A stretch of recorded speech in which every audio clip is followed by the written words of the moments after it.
And hello, welcome to the stream, everybody. Hi, hello, hello. And today I am going to be doing something very special, which is unboxing and assembling this, which is Melinda's 2x2x2x2. A very amazing puzzle that I only discovered about a month ago. I was like, I gotta get this. So I did, I ordered one.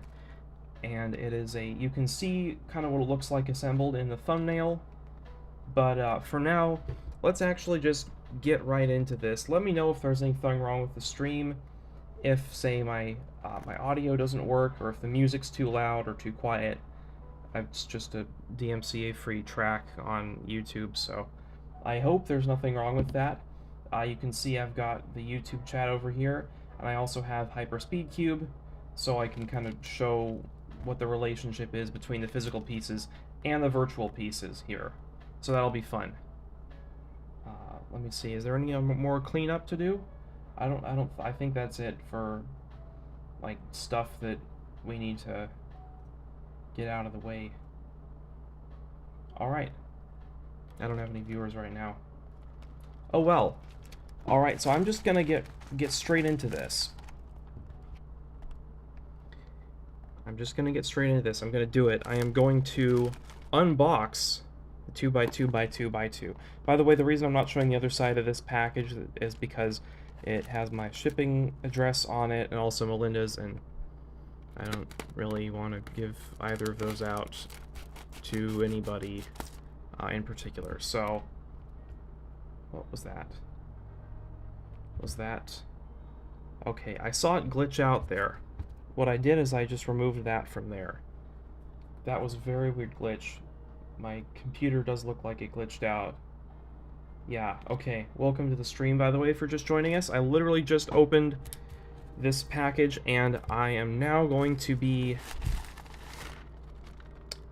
opening up the package. Alright, so that's the package done. I'm gonna just throw that kind of over there, away-ish. And I guess I'm done with my scissors. So here we have the 2x2x2x2 kit. This is super nice. We've got our corner sticker pieces, and it looks like it's the tools for putting it together as well. So let's just open that Ziploc bag. Okay. Yeah, so we got these kind of pieces that look like this. And if I bring it closer to the camera so you can see, basically what's going to happen is these are going to connect to each other like that. They're all an identical design, and they are identically designed such that four of them snap right together into a cube. But before we do that, we have to, of course, separate them into the colors just for simplicity's sake. And then I'm also going to be imbuing them with magnets, because that's kind of required to make the thing actually work.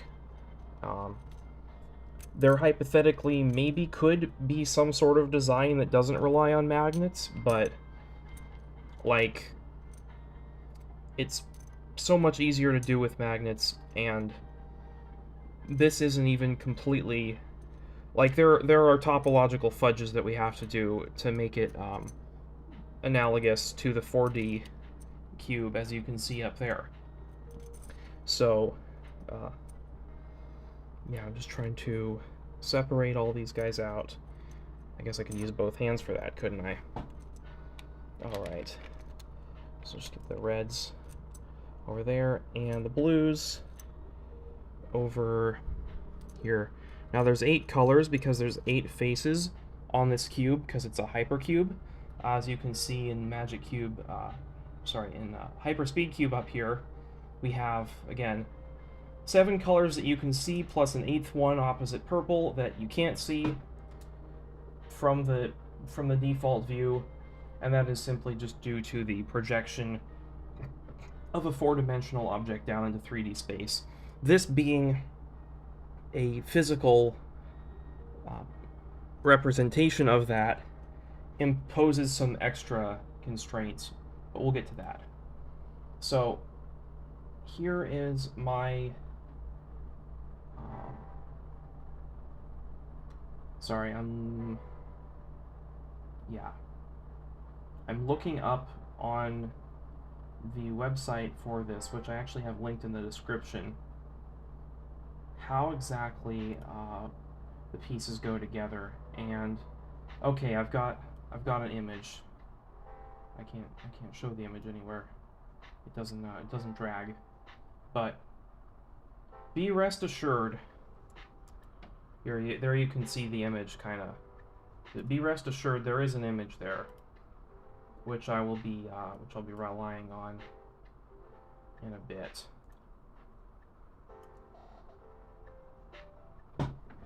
So yeah, I think the one thing that's more interesting for me is this. So here are, I was gonna see here. Here are here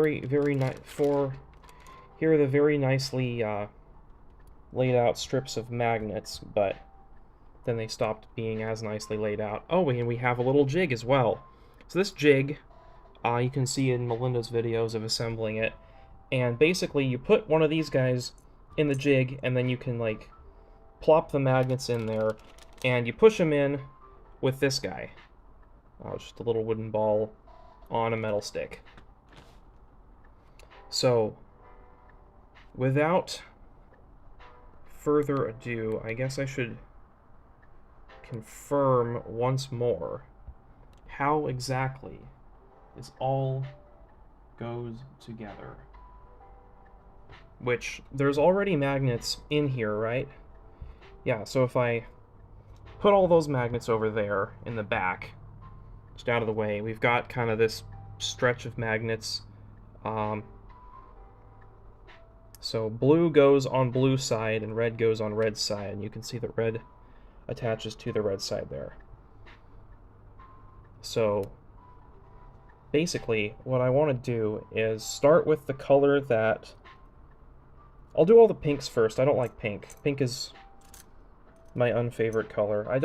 Or it's not my least favorite color, that's orange, but we're gonna go with pink, because like purple is so good. Alright, so that one, we know it goes there because of the blue. So we're just gonna...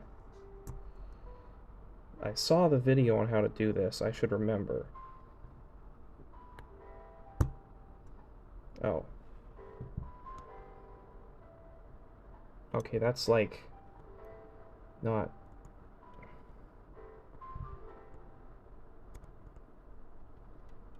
No, that's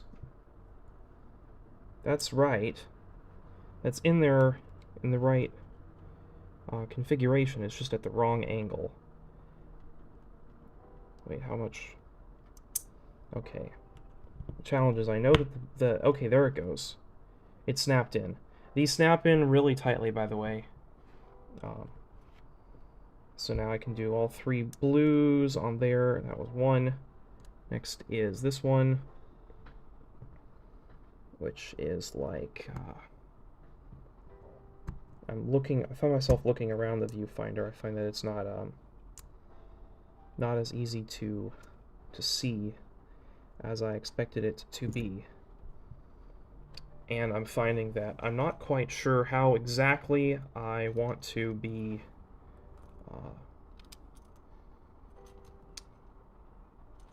doing this with my hands, like what angles and stuff, but I'm gonna try holding the magnets with my left hand and the insertion tool with my right hand. And yeah, okay, if you not there.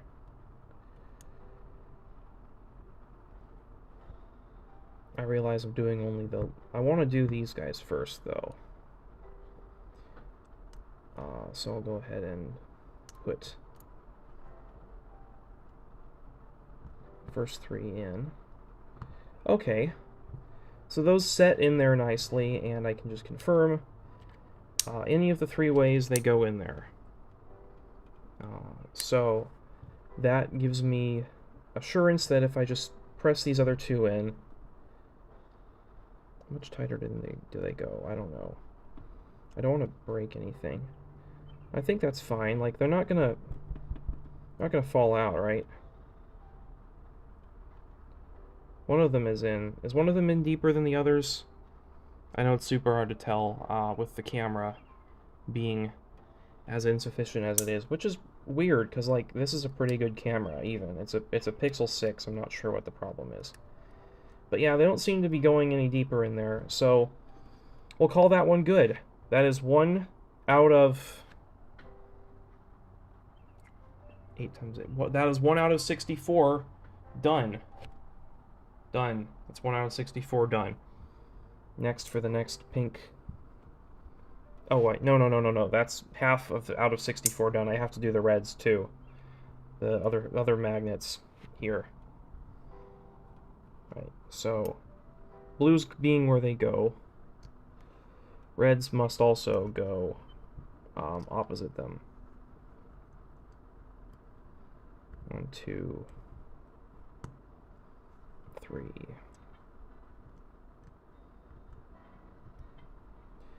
And we can press those in.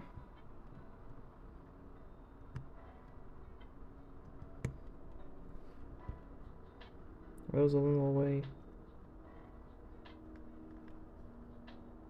I think those are in all the way. I think all of those are in all the way.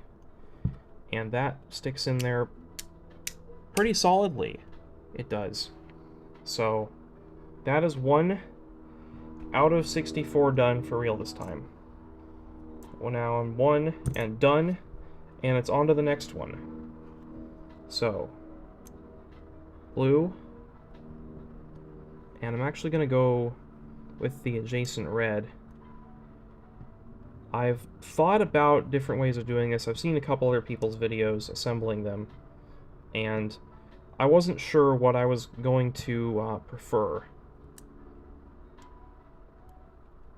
Because, like, you could put them in like I'm doing like this, alternating, or you could put all 3 of one polarity in and then all 3 of the opposite polarity. Or you could do, I don't know, there's different ways you could do it. You could do one polarity with all the pieces and then the other polarity with all the other pieces. And I don't think that would be quite the right way to do it, but it is what it is, and ultimately that's what matters. So that's the second one, and those do fit together. Those fit together nicely, and the pieces are all the way in there. See, that's the beginning of something great. Those aren't gonna connect like they are the whole time eventually, but for this now it is here. So I'm gonna just try pushing that in all the way, and then next one, and then the next one. Man, how do y'all do it? Like, getting the how do you get quality on your YouTube videos? Oh, this song, this is, I swear, all of these royalty-free stream music playlists have the exact 5 songs, the exact same 5 free to use and listen to songs, and this one was the one that was playing almost non-stop when I was trying to solve the 3x3x3x3 for the first time, which, by the way, is up on YouTube. I unprivated it, or relisted it. I released it as a standalone video recently. Okay, I think all three of those all connect with each other in all of the ways, which is what we want. So now it's on to the 4th one. 1, and I'm done, and I'm on to the next one. This is It's decently relaxing work. I like it. Pretty chill.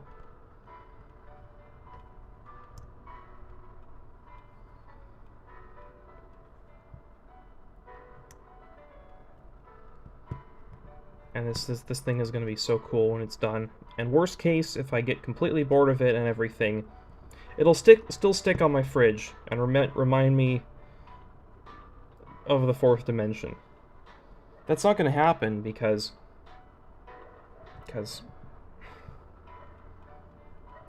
why is that not going to happen? Well, we'll see.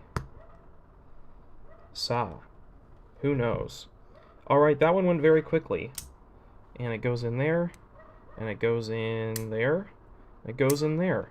Alright, that's 4 done. 4 out of 64, which is 1 out of 16. I only have 16 more little nodules of this kind left, these little spiky pyramids left to go. I'm a bit excited. It looks like I'm getting low on magnets, but I've got all of those magnets back there, so I'm pretty sure she would have sent the exact right amount, if not a couple extra. Probably the exact right amount, though. I mean, there's a certain level of competency that should be assumed with small operations like these. Like, your users aren't going to be complete idiots if they're taking on... I shouldn't be mean. Everyone can make mistakes. I've made horrible, tiny mistakes. Made just the worst mistakes you could imagine. Okay, that goes in all the way with that, and it fits on these guys every way.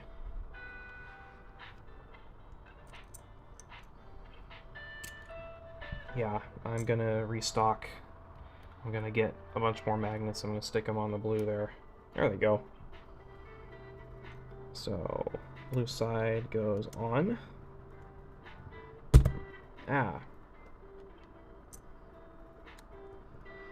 First one is sometimes I guess the most difficult by a small margin, very small margin, because there's nothing holding the piece into the jig.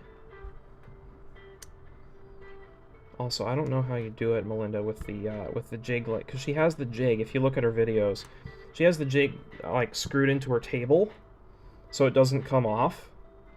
It's like, how do you do this without turning the thing around to get like a good angle? Oh, you pull the piece out. I guess I answered my own question there, huh? Yeah, you pull the piece out and reorient it every time, or you'd get really good at doing this ambidextrously. Alright, and this fits in with those guys every which way. Two more of these pink ones. And I'll be on to a better color.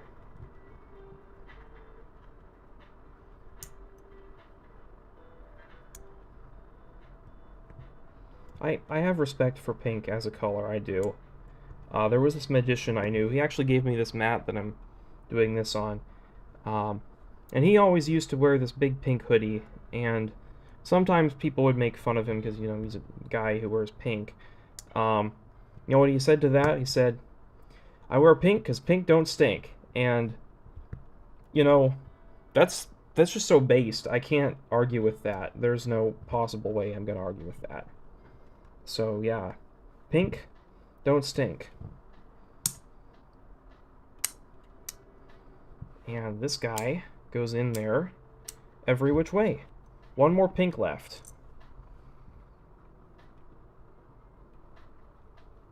Just gonna do that for now. And blue. And red. How do we know which side of a magnet is positive and which is negative? Do we just like make it up, like somebody, or north and south, I guess? We're just like, yeah, this side is north and that side is south. And then everyone just kind of goes with it. Or, like, surely they don't do the old school compass test where they, like, put it to float in water and see which end goes to the, points toward the North Pole of the Earth. Like, is that how we do this in the year 2023? Or is there, like, some... massive magnet that everyone just remembers the orientation to? These are the questions I ask myself. All right, and that is all pink corners assembled, and they're not going to go together like this. This is just how the pieces... This is just how... because all the pieces are the same mold. Oh, I can already feel, though, how the turning's going to be. I like that. You know, it's not completely turn-apart proof.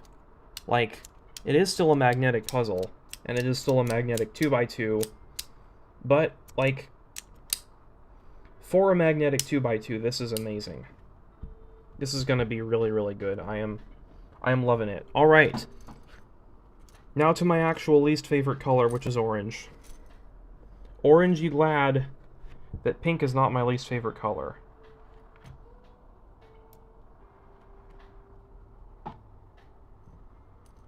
Yeah, okay.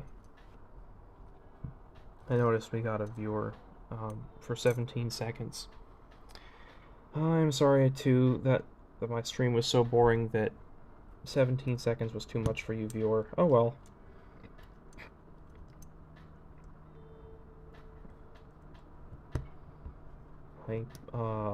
Hypercubing is really fun and cool, and I just love everything about this stuff.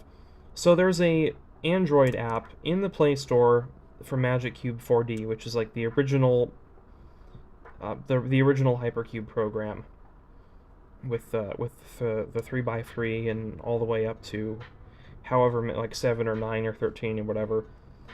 And that one also has all of these other puzzles like duoprisms, which are like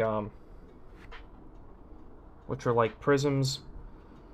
And it's got the simplex, which is like a pyraminx. It's got a whole bunch of very, very neat 4-dimensional puzzles.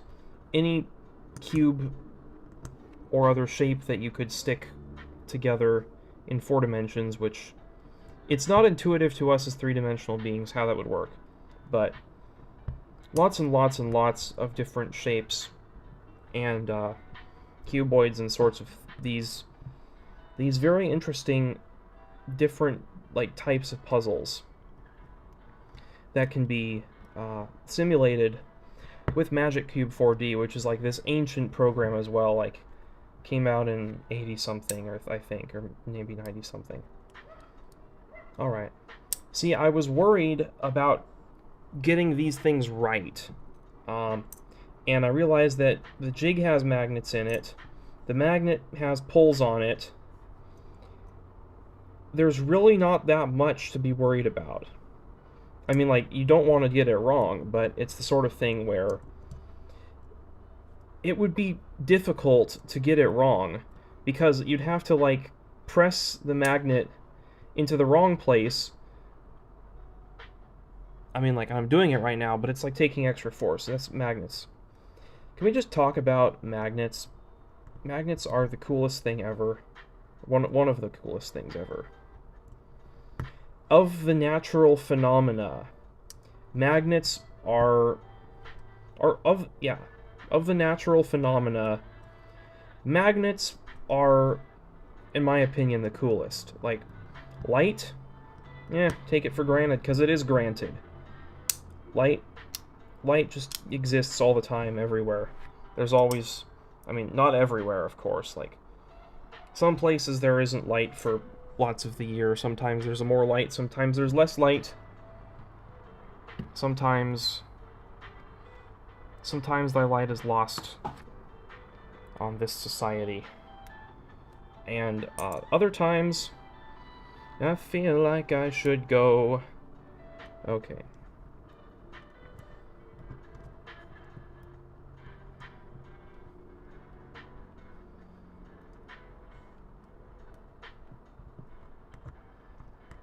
Yeah. I mean, light is cool, but light is also just kind of there. It's a set it and forget it kind of, or it's like a manage it kind of a thing. Everybody knows how light works. It's so fundamental to our existence that it stops being interesting, at least like at the level of just like a thing that you can have. Some of the science behind light is super interesting, and it says a lot about the universe itself, some of which we still haven't quite figured out. But like, oh, I'm getting so excited already just imagining putting these guys together, but I'm not going to do it. I'm going to put all the magnets first. Yes, I'm going to put all the magnets first.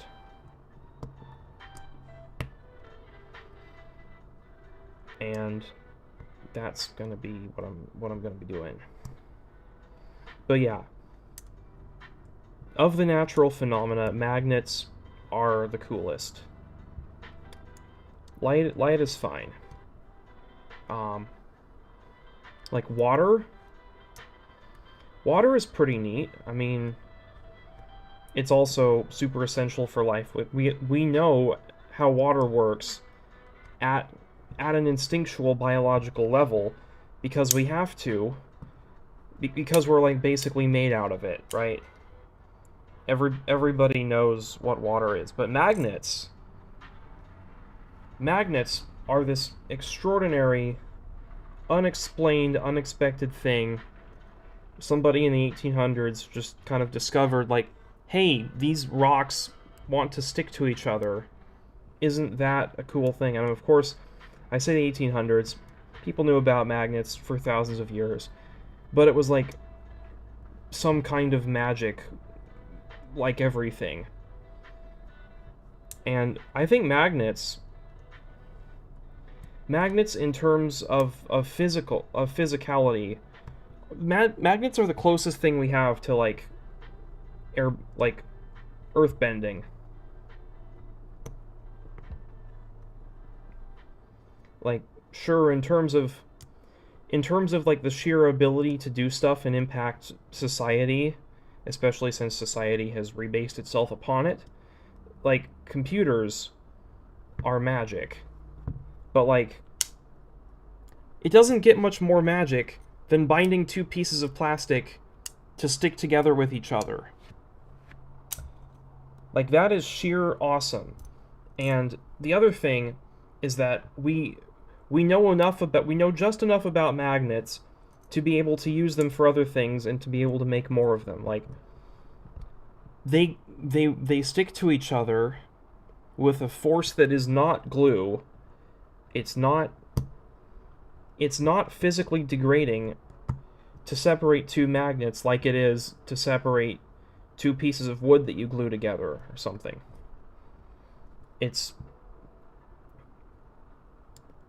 a force on a level that we cannot see or otherwise interact with that is being concentrated in such strong amounts that it actually affects.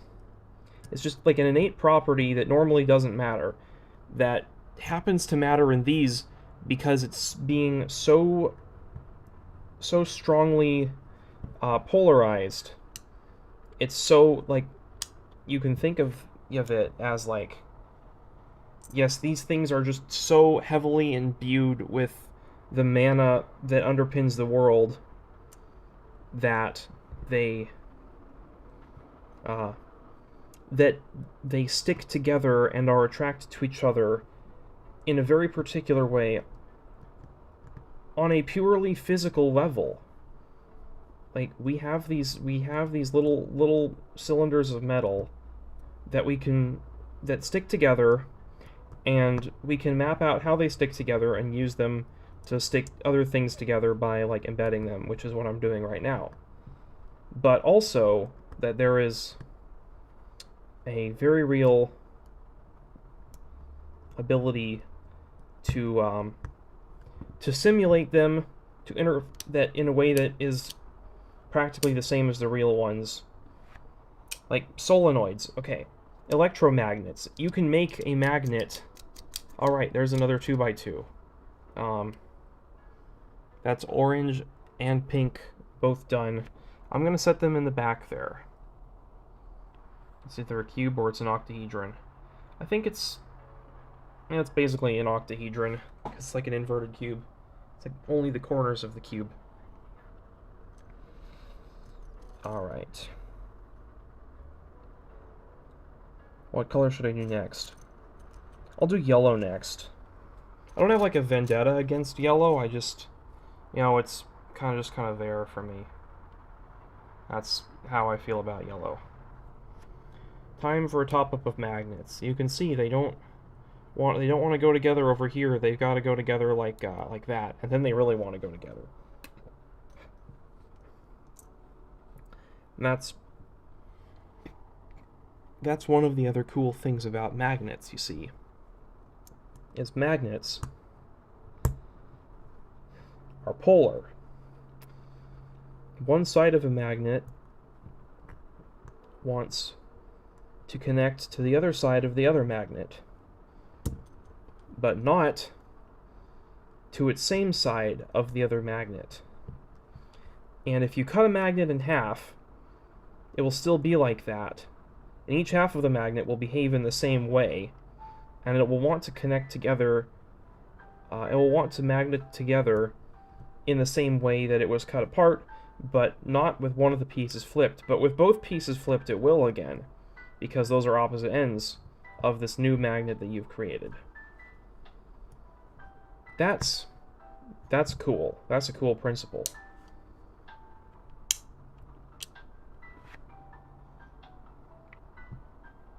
Okay, you can kind of see the magnets through there if you hold the sun at, see that?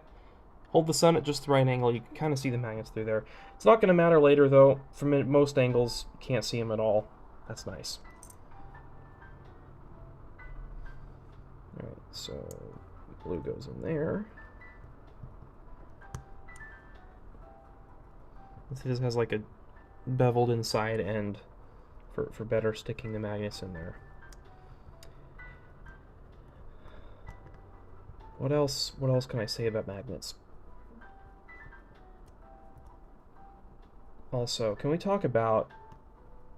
I don't know anything about manganese, the element, but I know that when you look at it, it looks like it says manganese. And it's like, oh, wait, is that magnesium thing everybody talks about? No, they're different. There's two different elements, completely opposite sides of the periodic table, that, or I guess they're like, one is more in the middle than the other one is, at least. Completely different elements in different places on the periodic table.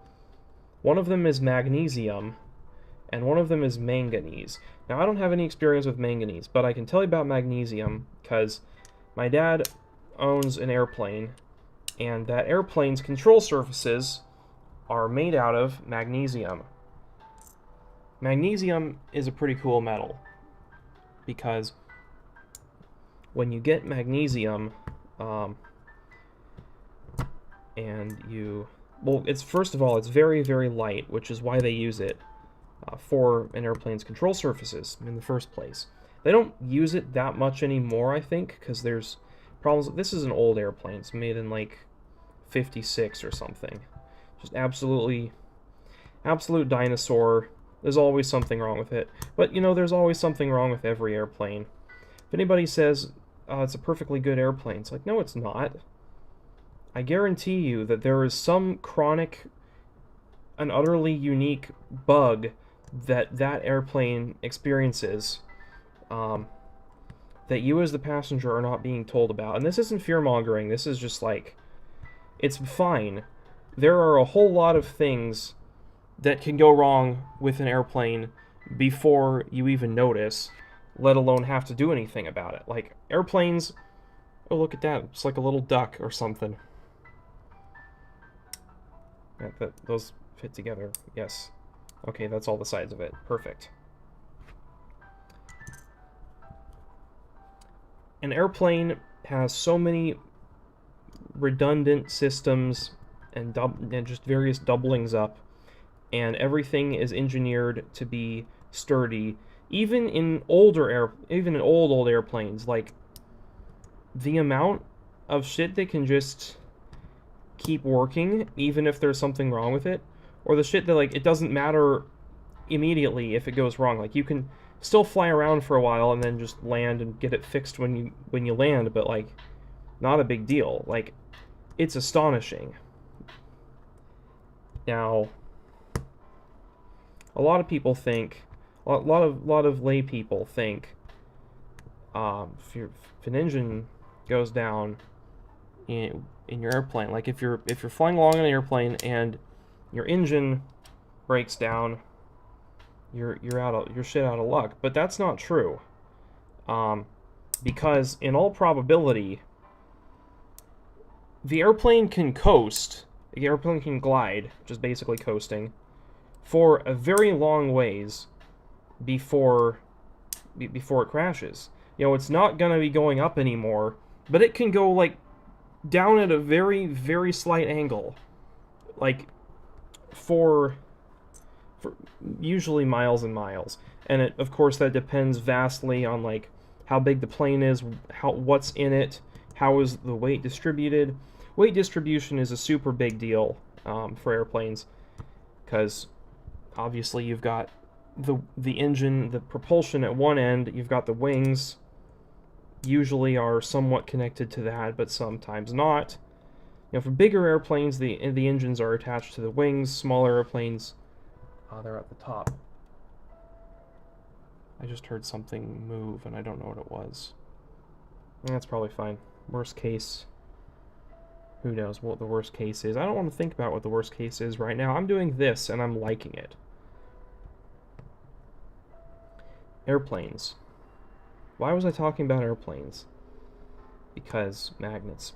Lift is another one of those things that's like... Apparently, did you know this?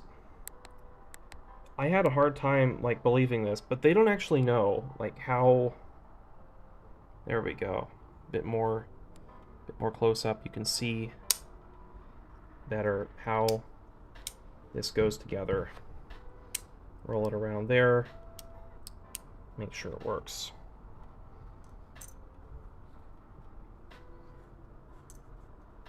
They haven't quite worked out exactly how airplanes work. Like, the mechanism by which it gets into and stays up in the sky. Like, we call it lift. We call that the principle lift. And we know how to work it. We know that if you put a wing in air and the air is going very fast across it, and the top surface of the wing is a larger surface area than the bottom surface of the wing, somehow that makes the airplane stay in the sky. But we can, like, obviously they make new airplanes all of the time. They got very good. They've gotten very, very good at, like, utilizing this principle of lift, but the actual mechanism is, like, not quite understood. Like, it's got something to do with Bernoulli's principle, which is that thing where if you take a ping pong ball and you breathe, like, blow air onto the bottom of the ping pong ball will, like, levitate above your face as you do it. That's Bernoulli. That's, like, the example of Bernoulli's principle that they always give in school and in museums and stuff. But the actual idea of that is that the motion of air creates a pressure deficit, which in turn, like, sucks whatever's around it into that space where the air was. But of course, if you just continue blowing air, it's going to continue creating that suction, meaning you if you just get enough air motion, you essentially... Oh, that's how a vacuum cleaner works. Actually, no, that's not how a vacuum cleaner works. Vacuum cleaner is even simpler than that. Bernoulli's principle is also, like, you've got those things that are blowing air out. They're blowing air out. I'm not gonna visualize it with my hands. I'm just gonna keep talking and doing this, because this is what I'm doing. but yeah, where it's blowing air out, and then you put like a flat thing against it, and the flat thing sticks because of the motion of the air. And like it's repelling right up until the moment where it sticks. That's Bernoulli's principle. And it's super interesting to look at examples of Bernoulli's principle, but also, yeah. You know, a lot of these guys have principles. You know, you've got like Bernoulli's principle, which is what I just said. It's the stuff. Okay, what color should I do next? Chat, what color should I... Oh, that's right, nobody's watching this. I'll do... All of these colors look fantastic. I love the plastic here. I haven't owned anything made out of... like, aggressively made out of plastic to be used as the plastic in, like, years. So, those are pretty much all the colors. I'll do white next. White is boring. See, I'm trying to, like, save the best for last, because I know it's going to be, like, super awesome when I put it together. So it's probably going to be red or blue. Again, all of these colors just look fantastic here. Also, that's 3/8 of the way done.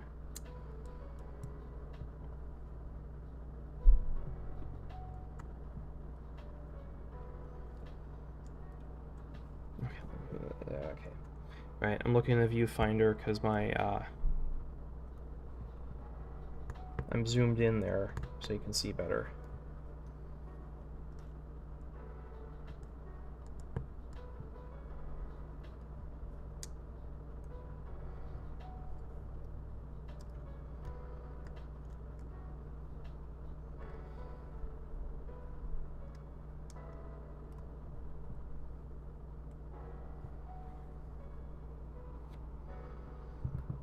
So yeah, I guess I could talk a little bit more about this puzzle itself to get a little bit back on topic if you want. Let's get back on topic. I want to get back on topic.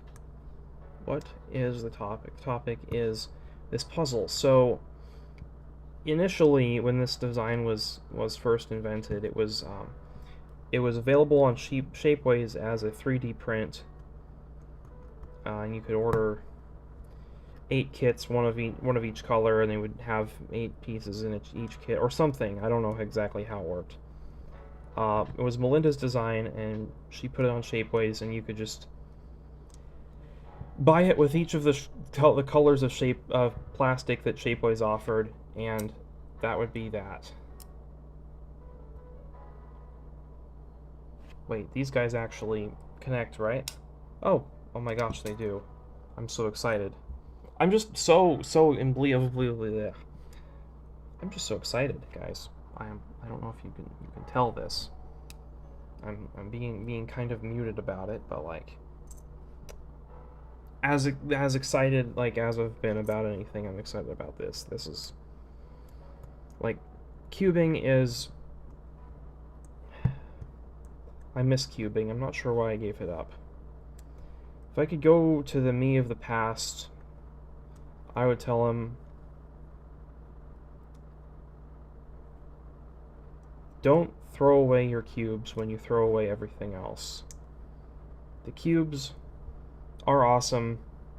I get that you want more space in your room. I get that you don't want that you feel like you're growing up. You feel like this is a gesture of independence, but it's not. They're not.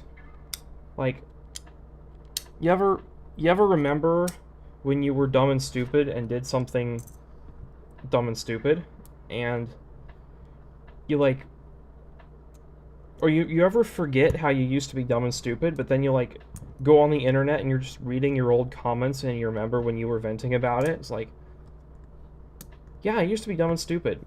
By the way, I have a video talking about why I don't like venting. I don't think I said anything of note in that video. I was just kind of complaining about it. I titled the video "Venting About Venting," and somebody put in the comments of that, "What an American!" I was like, I mean, I am an Amerikaijin desu, so, like, you're not wrong.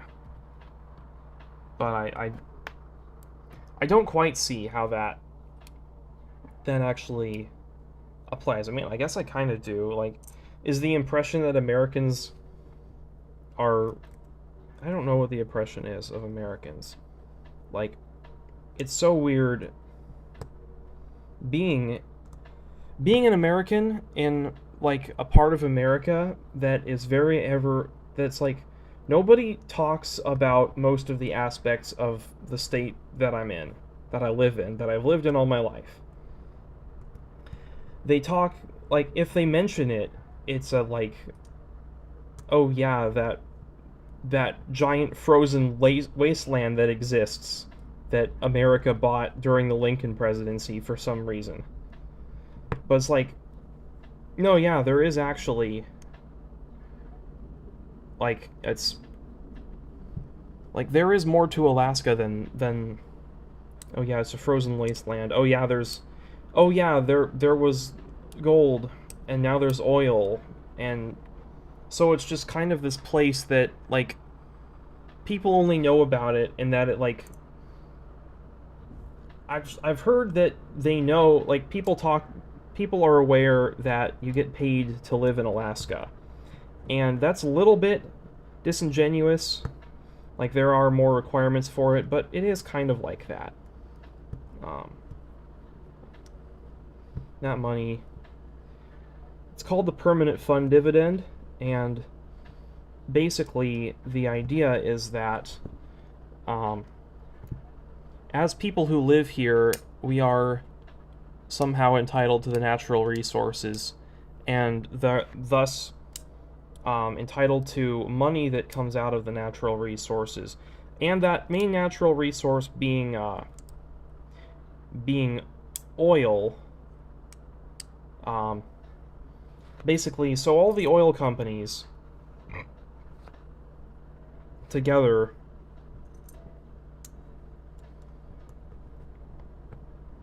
have to give up a certain number of money. Usually it's like roughly $1,000 to every person who lives in Alaska, and it can be proven to have lived in Alaska for however many years.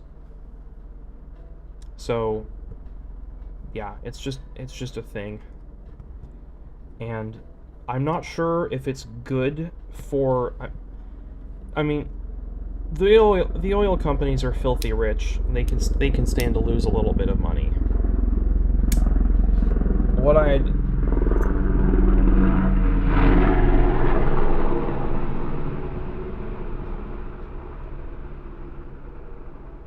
That's the other thing, is there's a giant military base about 10 miles, or less than 10 miles to the south of me, so sometimes we just get, like, heavy helicopter traffic in the background.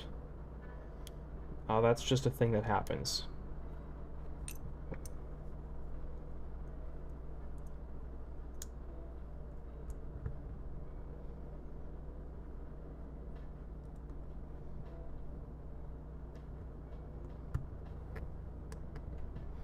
But yeah, Alaska is, growing up in Alaska, you don't think about these things. You think that the status quo for you was the status quo for everywhere else, and it's just not. Like, I hear about all of these crazy things happening in the quote-unquote United States, which we call the lower 48. Oh, also, fourth guy done. What should I do next? What color should I do next? I'll do... Alright, the time has come. I really like this green, by the way. I love that color green. It looks so good. It's going to look so good next to the blue. I'll do purple next. Purple is, like, the least good of all of these amazing color looks. I love these colors. I love the quality of this, guys. I mean, it's, like, hard to tell so far, but I expect it's going to be really, really nice. It better be. Oh yeah, I was talking about the history of this puzzle, wasn't I? So, originally, this was a 3D printed creation by Melinda Green, and you could buy it on Shapeways or something and just order the magnets, I guess. But later on, it came to be that it actually got mass-produced. So these pieces are injection molded, and what that means, well, that means a few things. A, they're much cheaper to produce. The price of this kit went from like $200 to like $50, which is amazing. Another thing it means is that the quality, the feel is a little bit different, because obviously this isn't 3D printed anymore. It's molded, so you can get kind of a more discreet finish, like discreet with ETE, not with two E's together.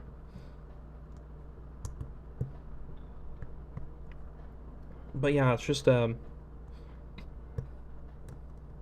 cheaper and higher quality and all of that good stuff, which has made this puzzle a lot more accessible for people like me who don't have real jobs at the moment. I do plan on getting a real job. It's just I don't know what to do, and like nothing is appealing to me. Also, there's a few things that need to happen in my life that I'm waiting on, and they're not happening, and I'd like them to happen before I go back to work. But that's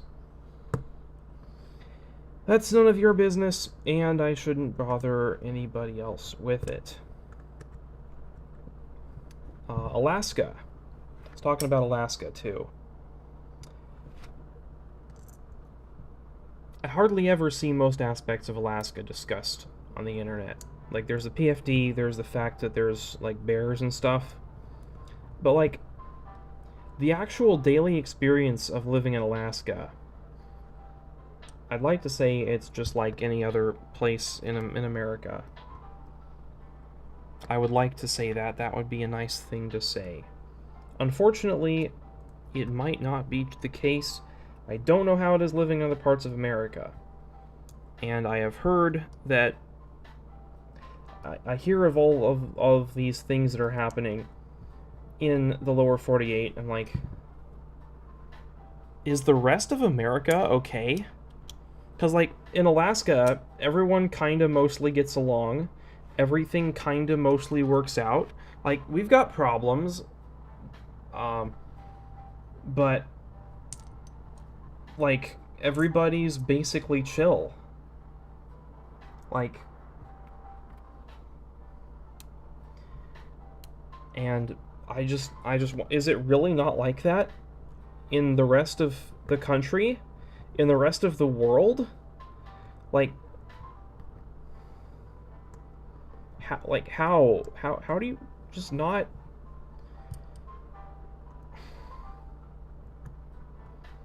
And that's sad to me. My experience of being an American is being an Alaskan, and my experience of America is my experience of Alaska, and that experience has been, at a baseline, pretty positive, and for a long time, I just took it for granted that that was the experience that America was giving everyone, because it seems like that would be how it would be. But apparently it's not. Like, apparently for large swaths of the population, like, America just sucks. I don't like that. I don't want that for any... It's like, the whole point of America was that it wasn't supposed to suck. It was supposed to be that the existence, like, that the structure of the government innately would give more power to the people, so that we didn't end up with these these idiot politicians messing everything up, and so that the people would get along with the power. But I guess the problem now, we've entered a different age of society. Before, it was the people versus the power, but now it's the people versus the other people, and the power is playing both sides of that. The shift away from monarchy in America, but also in like the whole rest of the world, especially in Europe and stuff. It's like people don't like your average Joe, your everyday citizen, your mundane man of the world. He doesn't go out of. Yeah, I know. Sorry, I just got a notification on the phone that I'm using to record this part. And it was a notification that I've already got like 5 times. I already know I did it on purpose. You don't have to tell me that I logged out of WhatsApp. I know I logged out of WhatsApp because I logged on the other phone, because that's the phone I'm actually using, and I don't have to check this one just for WhatsApp. It's not that big a deal. Come on. Okay.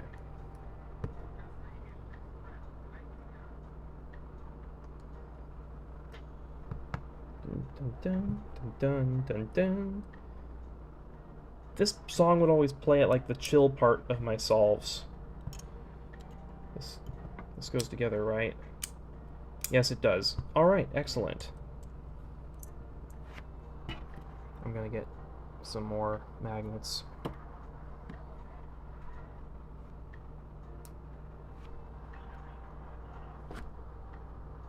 Even more magnets for the other side. There we go. Elegant weapons for a more civilized age, as they saith. Welcome to the stream, by the way, if you're just joining us. Today, I am assembling Melinda's 2x2x2x2. It's a fantastic puzzle. So, you've heard of the Rubik's Cube? You may have seen the 2x2x2, or the Pocket Cube, they were trying to market it as, but it's a 2x2 Rubik's Cube. Well, get ready for the 2x2x2x2. It is a 2x2 that has been extended into 4 dimensions and then interpolated back down into 3 so that we can actually interact with it physically. If you'd like a perhaps more accurate view of how the okay, I'm gonna just as soon on this you are 2, right? Oh, okay, that's nice. Alright, that is 5 out of 8 done. What color should I do? Should I do yellow? Or let me put them all in frame here so you can kind of see. I kind of want to do green, I kind of want to do red, and I kind of want to do blue. This camera is really not doing justice to just how amazing these pieces look in person. It kind of gets the blue, kind of gets the green. The red, though, is not showing up well at all. Maybe if I put the red over here, show up better? Almost.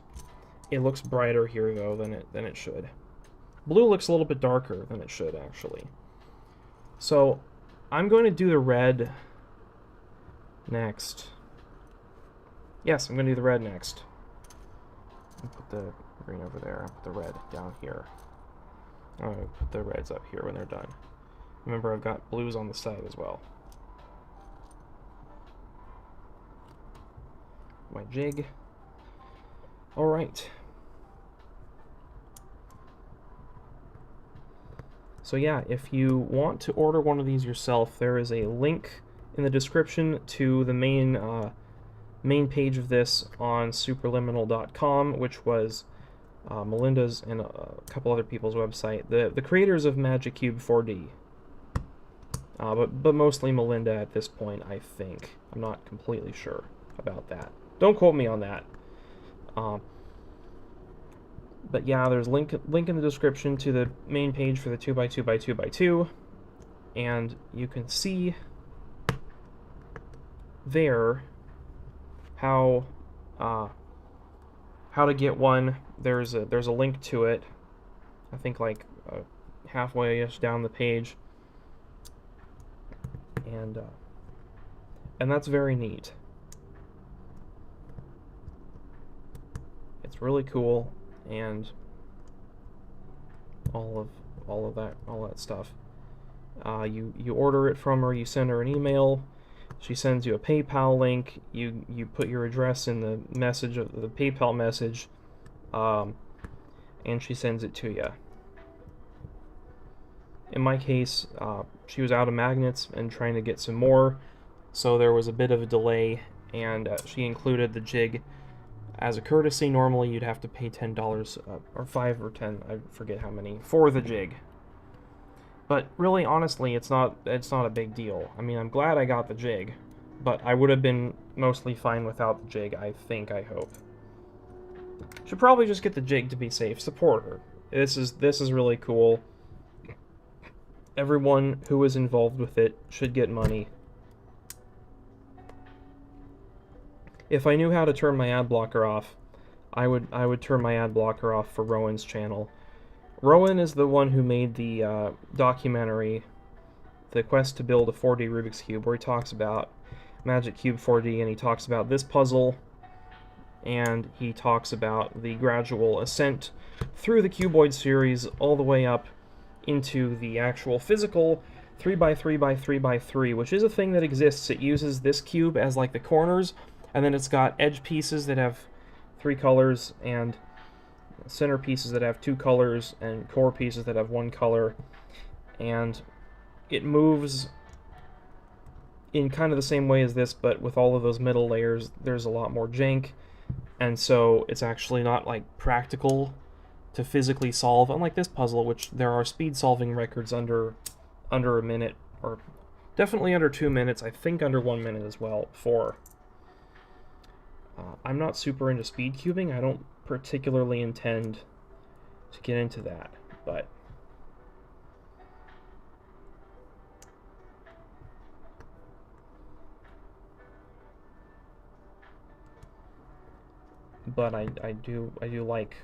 I just like puzzling. I'm not a speed cuber. I'm a puzzler. That was the old part of the old thing of the cubicle. Man, so you remember when it was the cubicle.us? This was like a big thing in like 2016 or whatever. I distinctly remember I would go to the cubicle.us. It was always the cubicle.us. And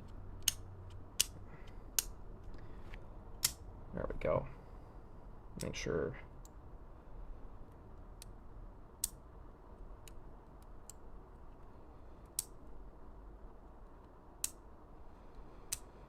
Yeah.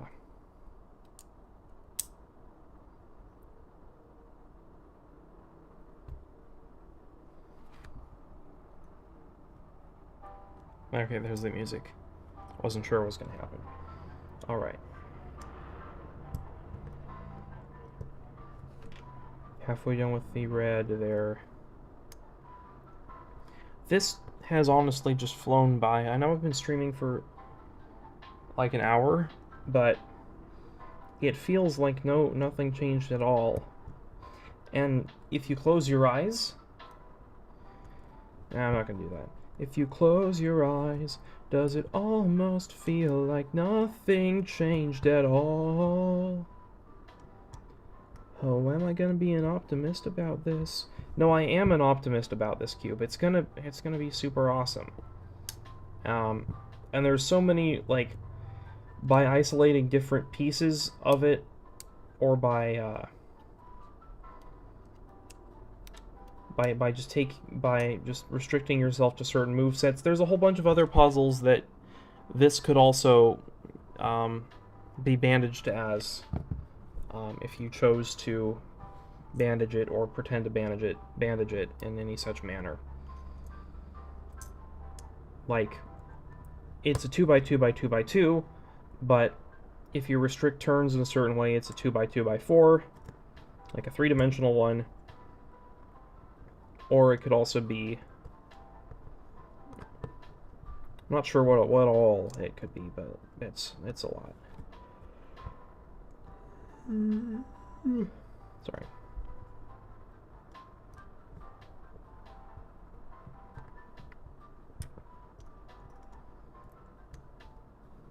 Yeah. Hardcore's Discord. Seems pretty chill. I posted a link to this though, nobody joined.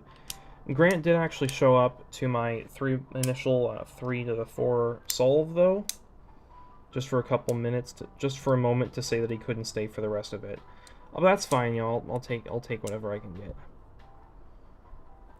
I don't want to be pushy, but I do want more people to watch this. I want subscribers. I want views. I want recognition. Please give me validation. Oh, internet. Thou the void. I long for just something. Just tell me I'm alive. Tell me I'm doing something at all worthwhile. Tell me these things that I find interesting and cool are not just stupid little nothings that I play with in my room.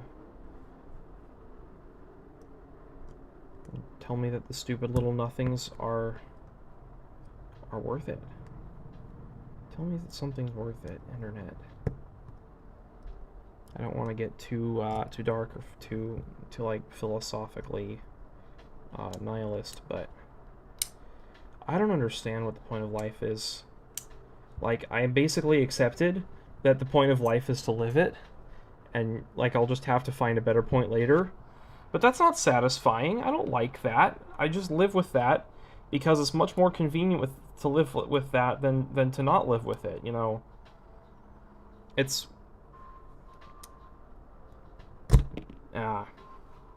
well, on the dark side it fell off, but on the bright side it did go in correctly. So that's good. Ba-da-dum, ba-da-da-da-da-dum.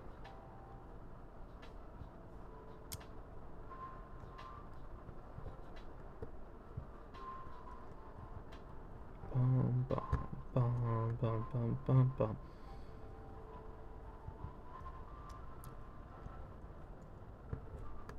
So, magnets. There's this fascinating period where they discovered magnets. Magnets were getting really big. Magnets were like the tech buzzword of the 19th century. One of the tech buzzwords of the first half of the 19th century. So, when you were talking about some cool thing you made that was whatsoever technological, that whatever new invention you had, you would put magnets in the name. Like everything now is AI or metaverse or blockchain a couple years ago. That's what. Sorry. I was sitting like sideways on my chair and I got tired of sitting sideways on my chair. Okay, I'm gonna do green next so I can do blue last. Because those blues look just amazing. Greens look amazing too, but one thing at a time. So yeah. I guess I should talk about the whole stickerless puzzle thing. I'll talk about that later when the other puzzle I ordered comes. It's a 3x3 with tiles. It's not Rubik's Brand. It's like Yushin something or other. The Cubicle was out of stock with it in the black body. They only had the clear version, which is like ugly. And I thought, clear, that sounds ugly. Let me go read the reviews. And somebody in the reviews said, yeah, I ordered the clear version because the black wasn't in stock and it was pretty ugly. I was like, yeah, that checks out. So I just googled the name of the puzzle. I copy and pasted it because I'm not going to remember that shit. I copied and pasted into Google, and I found this other puzzle store that did have it in stock, and so I bought it from them. And then I realized that they were in Australia. It was Daily Puzzles. It was us.dailypuzzles.com.au, which is like so many dots. But also, like, com.au should be the top level domain there. Like, is it not? Like, is there just a special rule that anything .com.au, like, you have to register the TLD separately? Or what? I don't know. Like, 'cause it seems like anything .com.au would be a subdomain of com.eu. Like, because my website is mitchmark42.xyz, which is just the shortened version of my name, and my favorite number at the time I created it, a .xyz, because xyz domains are the cheapest.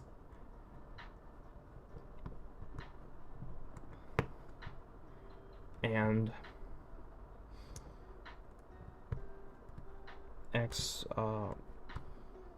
but like, I host a bunch of videos that are all pirated, because of course they are, but whatever. I have a bunch of videos and stuff on this media server Jellyfin, and that is at jellyfin.mitchmark42.xyz.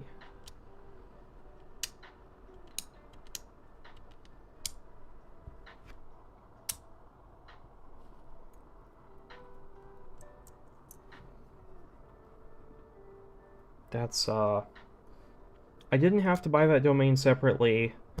Like, the top level domain, mitchmark42.xyz, you can have a whole bunch of subdomains that are just a word before and then a dot and then the top level domain. And they're treated separately. They can have totally different things on them. I think you can actually point them to different computers. I have mine all going to the same place and then just hosting different stuff depending which one it is, though. That seemed like the simplest way to do it at the time. I do want to kind of branch out and like use different computers for different services, though, because this one it kind of chugs a little bit. This is the same computer that I'm actually streaming off of right now. Is doing that. It's doing the stream, and it's managing all of my web content and media files and all manner of things. So there's this idea, there's this thing that they say has been built, but I haven't been able to find a way to actually get it working, called a Beowulf cluster. And a Beowulf cluster, supposedly, is where you take just normal off-the-shelf consumer computers and you hook them together in such a way that they can function as like one big supercomputer. I guess you like plug them together with Ethernet cables and stuff. And this is a very cool idea. I want this to be a thing because I have several computers that are all like kind of decently powerful almost, but none that are like particularly stupendous. Well, except for the one that is particularly stupendous, but that's not even like nowhere near supercomputer territory. Not in the modern day. Like,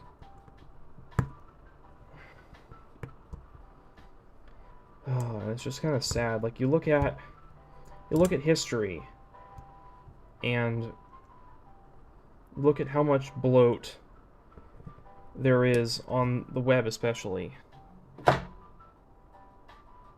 Okay, sorry, a couple things just happened. Number one is this guy fell over. And I think the reason it fell over is because I got a notification, and I also got the notification on this phone, which is that basically my work like forgot to schedule shifts for us tomorrow, but I think they finally remembered, so there's a shift available for that. So I might have to change my plans for tomorrow.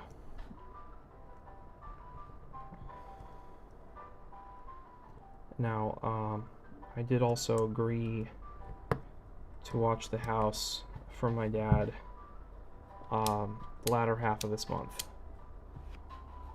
Now, the way that works, by the way, is his house is out where my work is, but also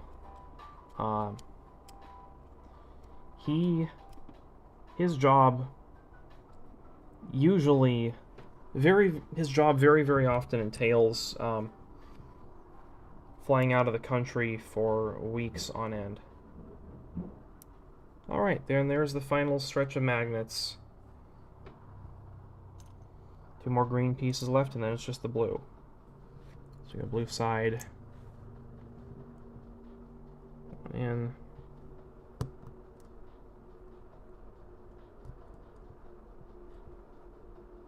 Red side. Another one in. Welcome to the stream, by the way, if you're just joining us. I am on the penultimate stretch of putting the magnets into the corner pieces of this 2x2, and then it should go together pretty quick with just minor amounts of force and a little bit of care to hook them all together. These pieces are four-fold symmetry that forms a cube. Every piece is identically molded. That's like the beauty of this puzzle, is that all the pieces are exactly the same, just different colors.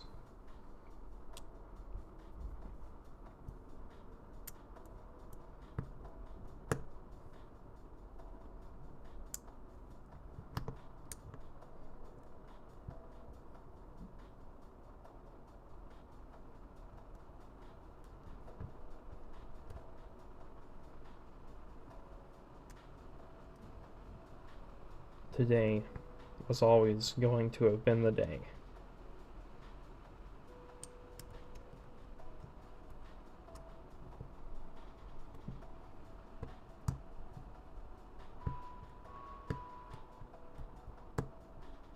What? That is how that one should go in. What is the deal with that? There it goes. Okay. It wasn't going in at that angle before. And boom. Alright, that is the last one for that final green piece, which means that is the final green piece, which means one more left. Just the blue. Just the blues. All the blues here. That's the one that's left. The only one, and I walk alone.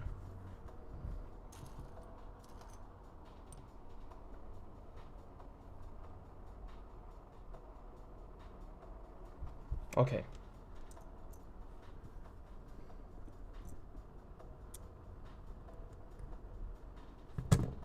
Ah. Alright, here we go. I got this. I'm not a professional YouTuber because I don't make any money from this yet. But I like to think that I have some idea what I'm doing.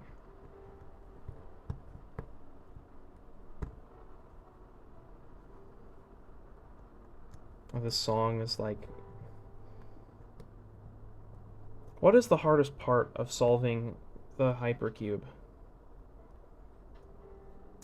of the 3x3? I'd say that it's putting all of the pieces, it's the OLC. It's, let's say you solve purple, you put purple together first, and then you solve purple like a Rubik's Cube. Then you solve the ridge pieces that are like centers on a 3x3. Solve those together like edges. You put purple on the middle layer, and then put purple on the bottom layer, and then you solve the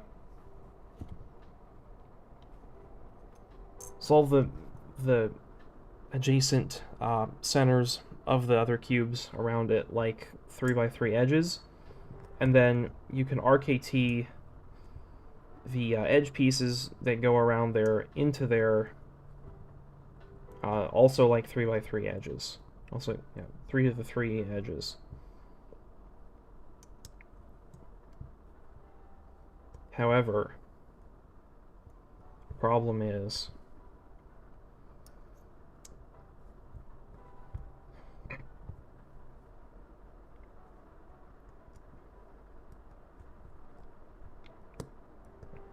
when you get all done with those, and there's however many of those, I haven't counted, probably like 16 or so, whole bunch of them. a bunch of edge pieces on the 3 to the 4.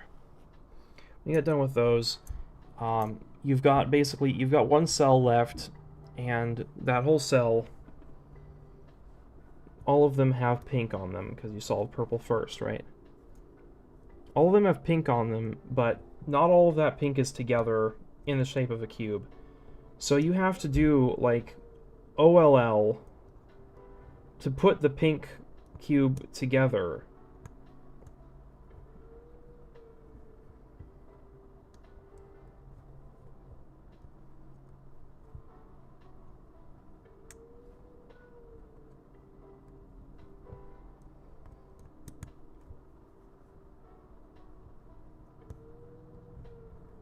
And I found that to be the most difficult part of the solve, because you want to, like, reduce it to 3 columns so that you can like put the edge columns together with free roof, and corner columns so that you can put the corners up with soon. But sometimes it's just not to be. And I wish it were not so. But also, no, it's nice. It's cool. And I know there's better ways to do that. Like, if you put both ends just together, however, on these cubes, like are you supposed to do. Because, like, my solution would involve a whole bunch of gyros, which are trivial on a virtual puzzle, but not on a physical puzzle. Alright, that is half the blues done. We only have 4 more pieces left to go, and then we could start actually putting them together. Nobody's watching the stream. I'm sad. Oh well. Hey, at least I'm enjoying it, right? Hide the pain.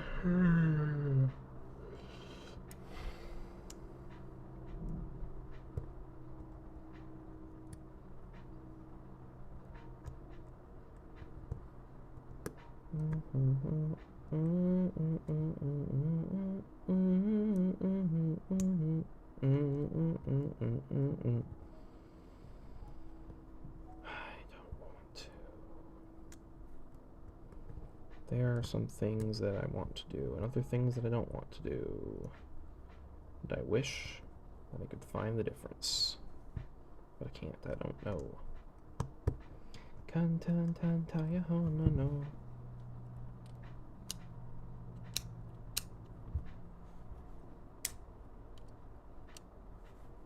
That one fits. 3 more left. Each of these pieces, by the way, has 6 magnets. And there are 4 pieces in each corner piece. So that's 6, 12, 18, 24 magnets per cubie. And there are 16 cubies. So that's a lot of magnets. That's how many it is. It's a lot. And, you know, I worry a little bit, like, I know lithium, or like one of the chemicals that they combine with lithium to make the lithium-ion batteries that are in every cell phone on the planet. I worry, because, like, that lithium is not ethically sourced. It's, like, basically it's child slave labor, because there's one mine in Africa that they get all of the lithium from, or in China or something. And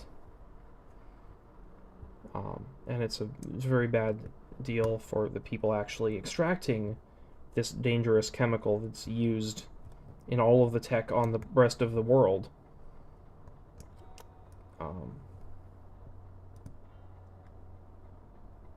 And that is a big concern. It's not good.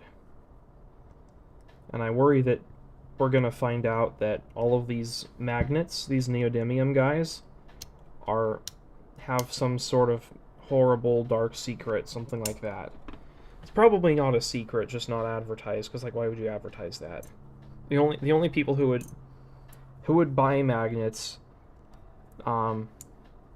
if they were advertised as being built on on the tears of children are people who like it, who like the tears of children, which are not good people anyway. And hopefully there aren't enough of those people to actually maintain the magnet industry, if that were the case. I don't know what I'm saying. That was like a very useless and dark hypothetical. I'm sorry. Alright. Moving on. Last magnet. 3, 2, 1, go. And we ended up with 2,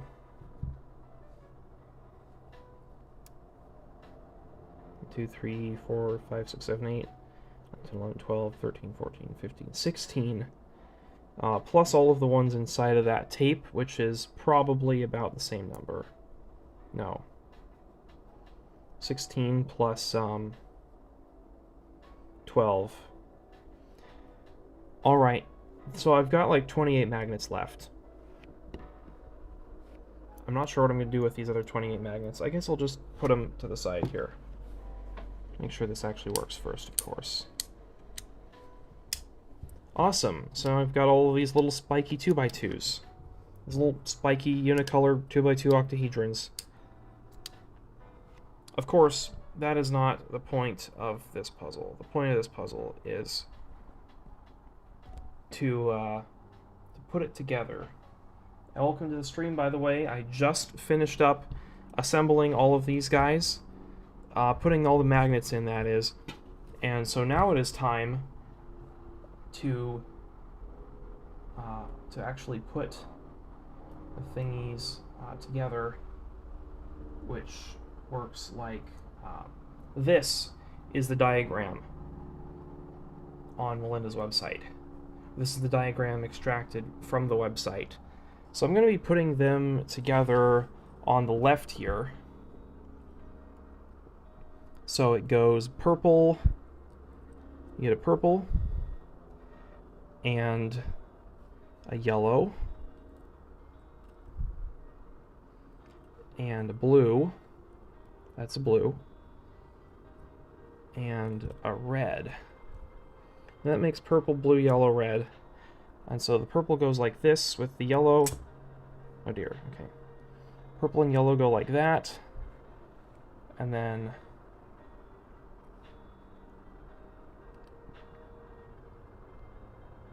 yellow's like this.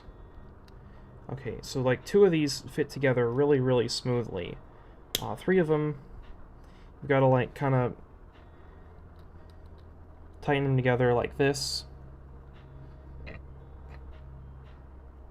Yeah. And the 4th one is going to have a lot of trouble if we do this not exactly right. So I need to kind of take them apart. And I know there's a great... and they're gone. I know there's a great way of taking these apart, which is to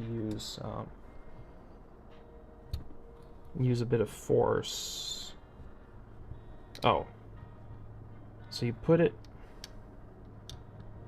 in the jig, and you separate them like... Not like that. No.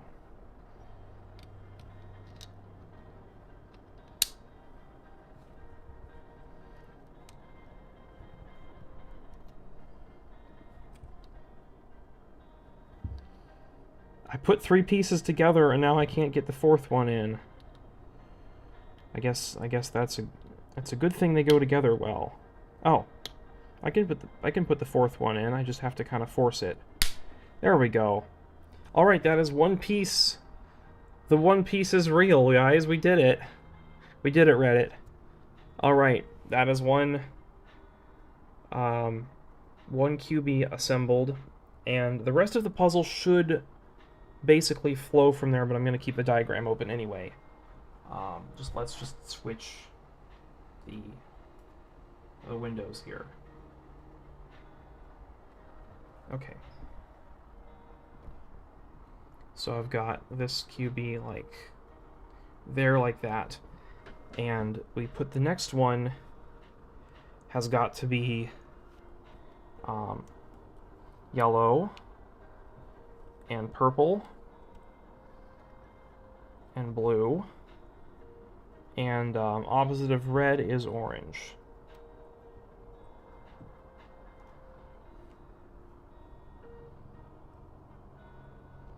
So I'm thinking if I put 2 and 2 together, that'll make 4. So if I get a 2 and another 2, and they go together like this. Okay.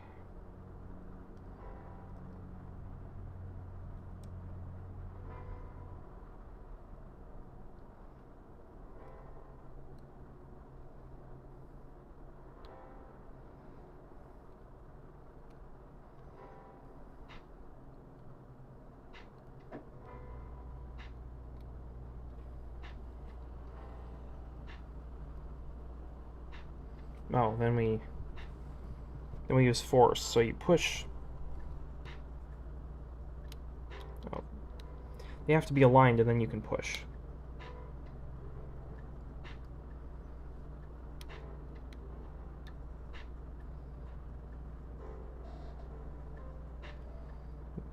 It's hard to tell in the video here, but in person I can really see and appreciate the symmetry of all of this stuff. Alright, so those 4 pieces go together like this. Oh, that is heavenly. I love the way those fit together so much. I can't even explain it.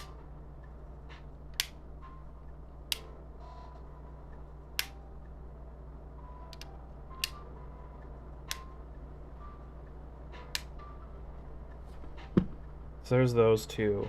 Next, we would have an orange and a blue and a purple and a white, because white is opposite yellow. Yes.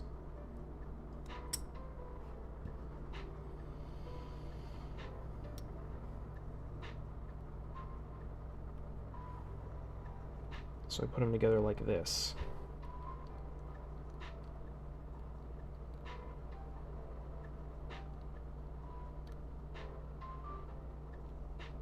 Okay, so you can kind of put 3 edges onto one, and then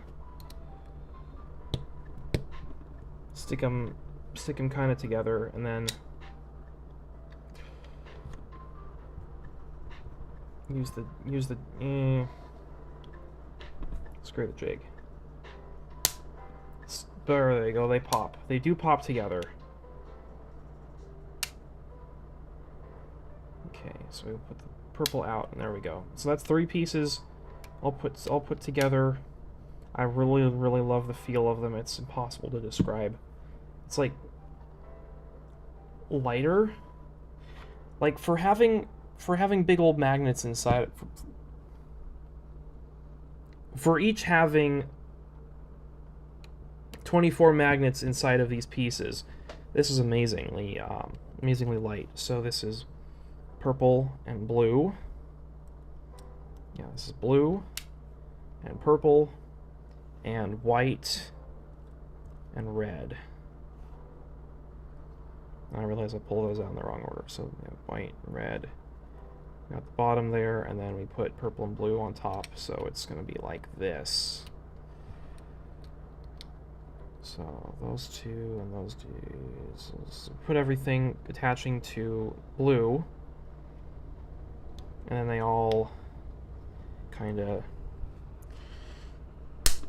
snap together. All right, I'm getting the feel for this. I just hope I don't mess anything up. So there's our purple and blue side, kinda, yes.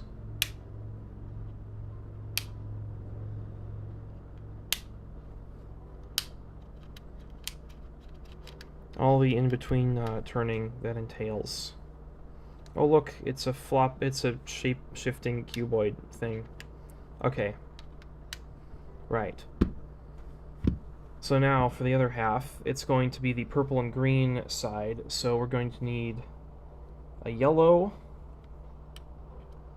and an orange and a green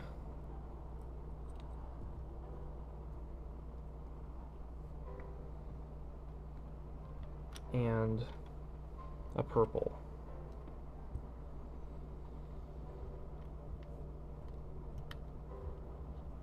Just like that. And combine them all together. Yellow and purple out, orange there. Okay, awesome. Now we need purple and orange and white and a green. So that's going to be like orange is there.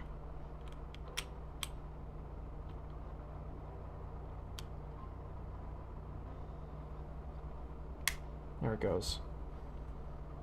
It doesn't want to go in wrong. I like that. It only wants to go in exactly right, which is beautiful. So many things are beautiful if you just accept the beauty. Accept the beauty.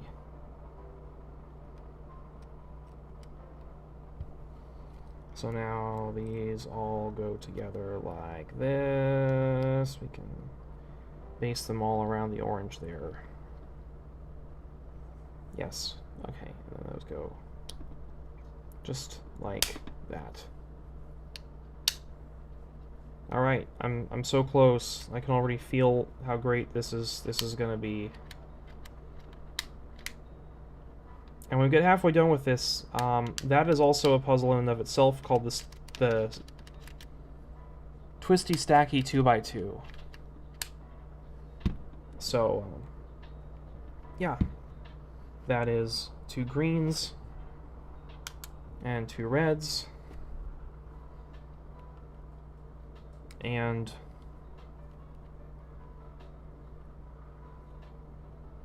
this is not a good idea. Oh well.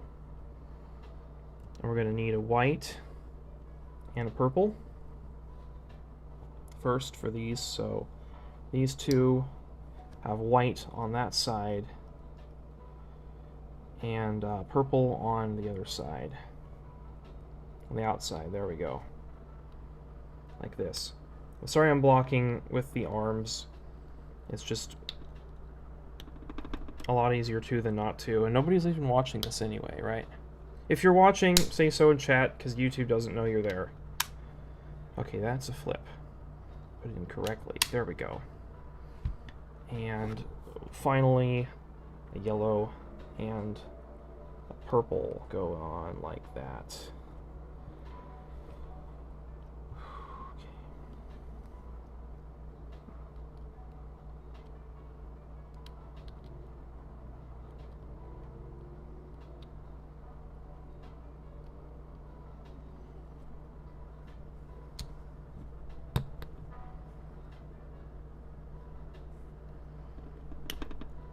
Now, it feels bad, it feels excessive to put these together, but the reason is that they fit together, like, super perfectly. Alright, and this is the sticky this is the twisty stacky 2x2. What did I just... oh, that's... and I ended up doing the sexy move, so I have to do the sexy move over and over again. It comes back again, right? Surely it comes back again. How it can't not come back again. I know if you just do RU, it comes back again after oh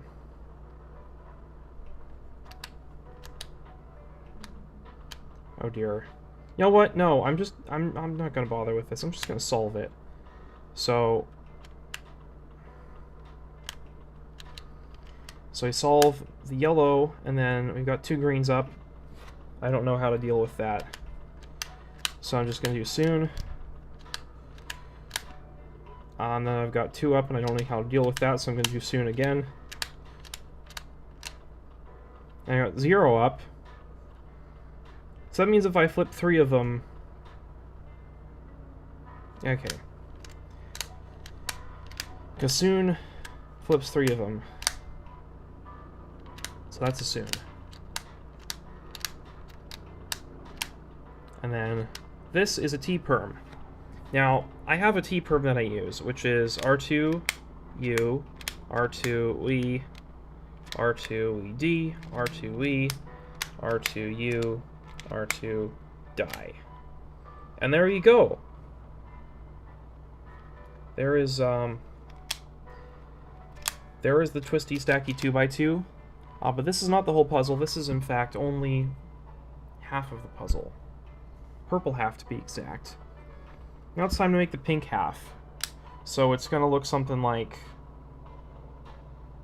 that. Except that's not how it goes, of course. We do want a red and a pink and a yellow and a blue, though.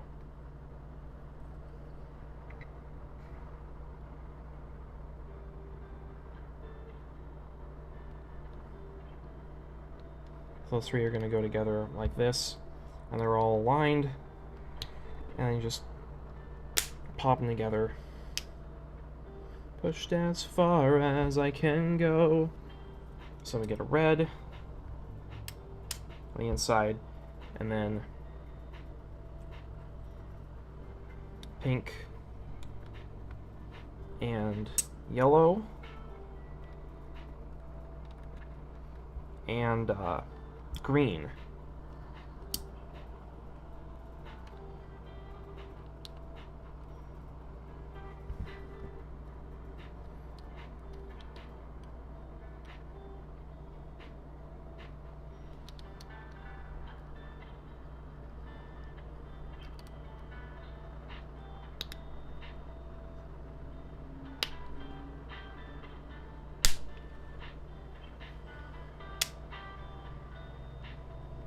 All right.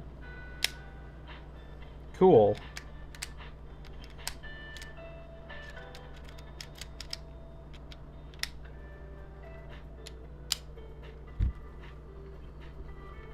So now we need a red.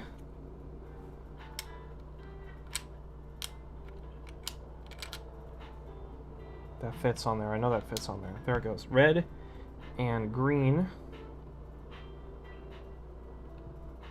And pink.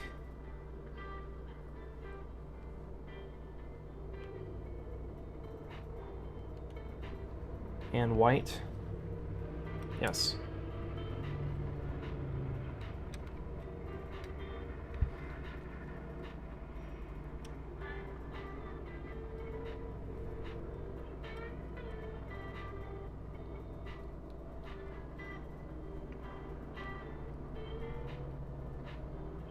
Okay. I think that's right, right? Yeah, that's right. That is correct.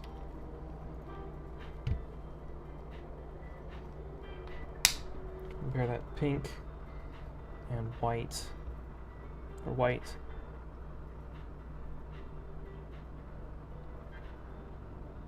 White.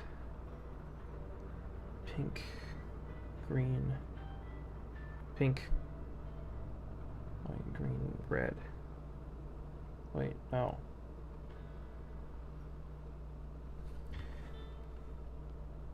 If the rest of these are right, then how could this not be? Well, I'm overthinking things. There it goes. That's good.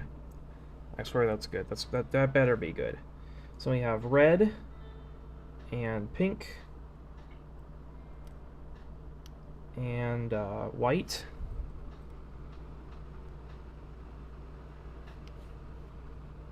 And blue.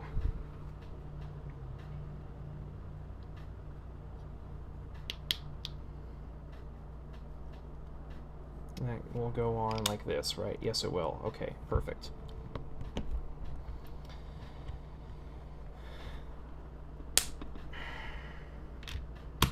There it goes. Alright, and that's like a 2x2 by 3.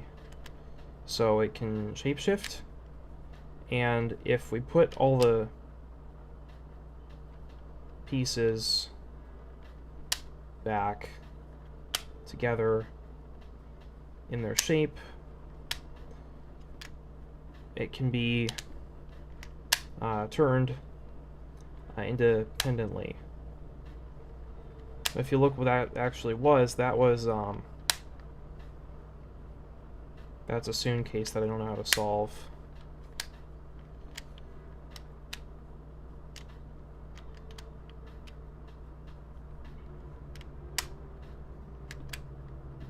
That's a soon wait. That's a soon case that I do know how to solve. I need to learn like proper 2x2 techniques now, because I've literally just been using the Rubik's beginner's method for all of this stuff.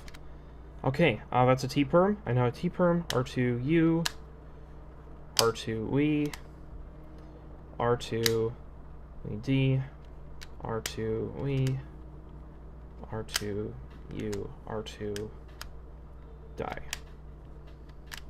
And I was just treating this layer as like an extra cuboid layer, but it also doesn't fit together like this. It's just slightly off, which is pretty neat. But it does fit together like that.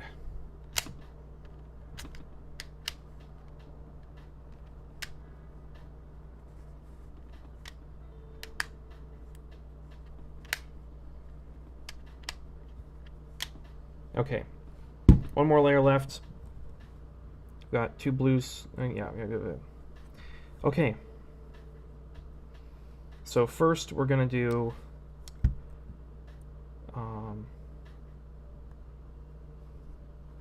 yellow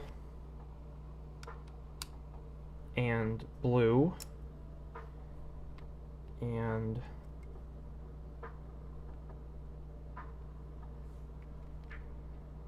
orange and pink.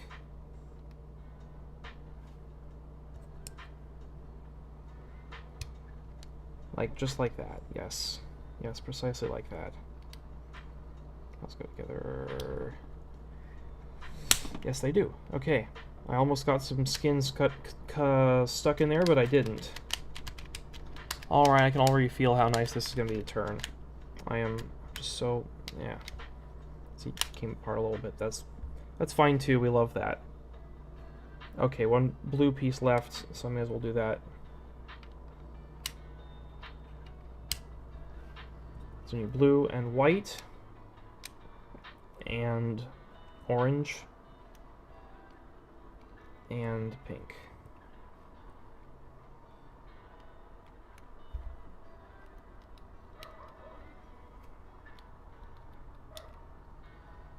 So 3 together, and the last one snaps like so. 2 more left. White and pink and orange and green.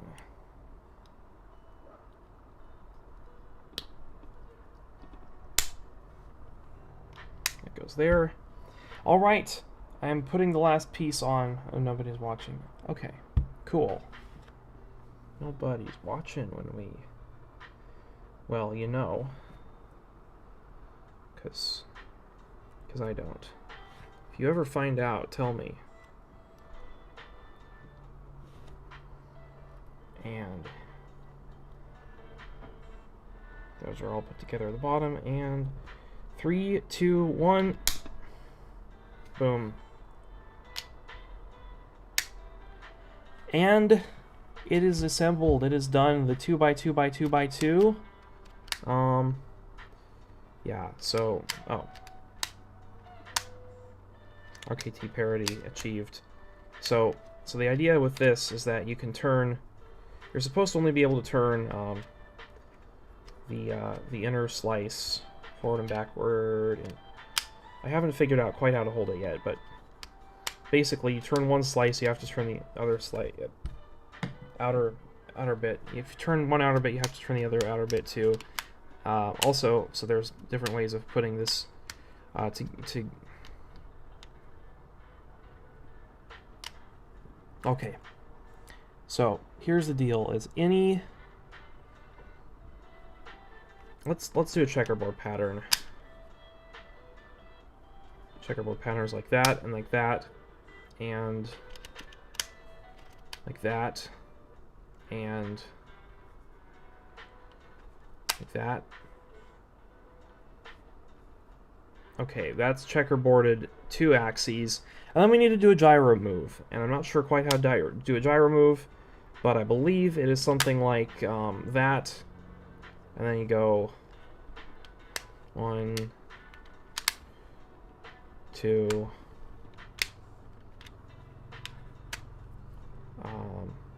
3.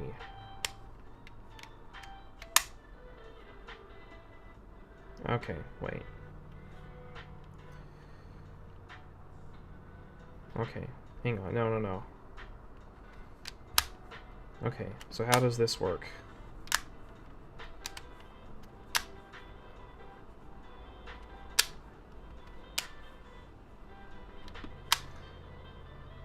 Alright, I am getting exhausted trying to figure out how to do this checkerboard. Is it even possible to do a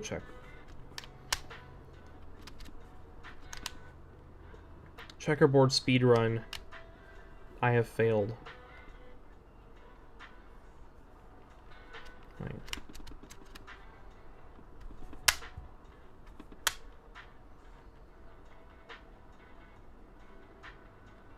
Oh well. You know what? I'm just going to scramble this up. So the way that you scramble this up is you put the pieces together, you put the cells together in a random way, and then you do the stack move. You turn it in half, turn it around, and then you put them together in any other random way. Do a restack, and then roll them like dice. And you just keep doing that until it looks sufficiently scrambled, which a mullet pretty much always does.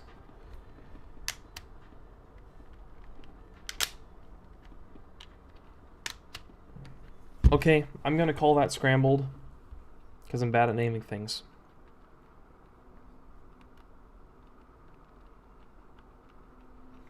So we're just going to start solving. I want to put pink and purple on the outside so that things will act like normal Rubik's Cube colors. I'm not color neutral on this yet. I don't know, though. I mean, like, so we've got 4 on the outside already. No. The idea is you want as few as possible. Wait. Okay, I don't know what I'm doing. So if I put... I know I've got those 2 on the outside, and that looks like about it. So if I put these like this, and these like that, I can pair them up, put them together on a cube, take them down. And that is 1, 2, 3, 4, 5, 6, 7, 8. It's half of them. And now we just need to get half on the bottom and half on the top on this cell. So we've got 4 on the bottom and 2 on the top, which is a soon case. So we go R, U, R prime, U,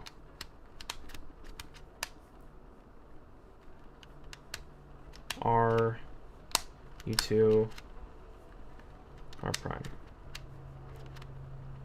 And that is now a lefty soon case, so we can go bring it over like this and go R, U, right, U, R, U2, right. Love RKT. Okay. So now we have these axes opposite, and we can do a gyro, which I believe is something like this. Restack like that, and then do 2, 3, do a triple restack move like that. So now we've got 2 faces here, and other 2 faces are one face, yeah. got in and outs like so. Which, if we actually go and do a couple turns. Alright, that gets them all on the top and the bottom, which is very nice. So now we do another gyro with this face forward, with this cell forward to put them on the outsides. Stack. Other clamshell 1, clamshell 2.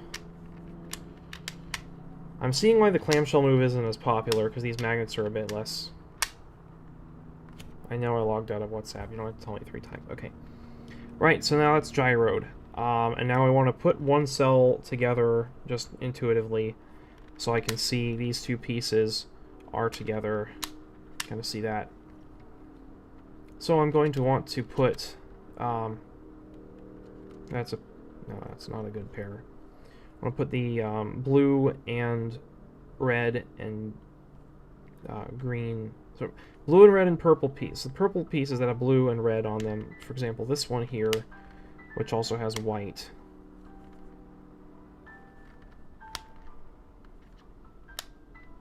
Yeah. I'll orient this like this. Orient this like this.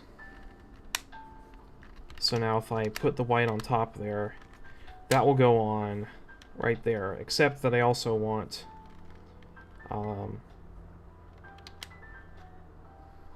purple and blue and orange. No.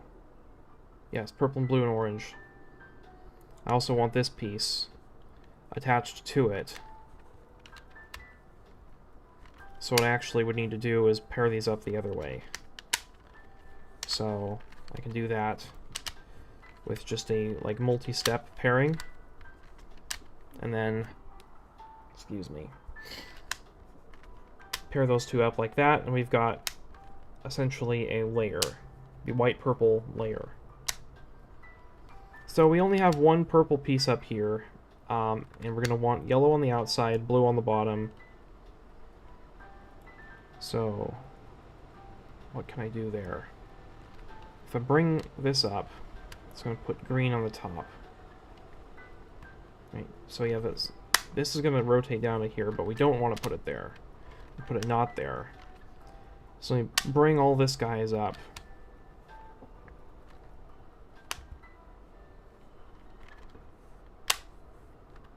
So now this piece is the only one we have up, and we want to put yellow on one place. And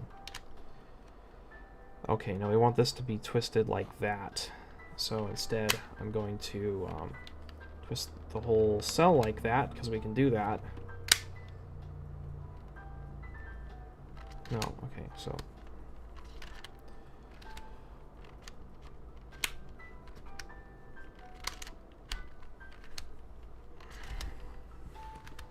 Okay, so... Wait, no, what am I doing?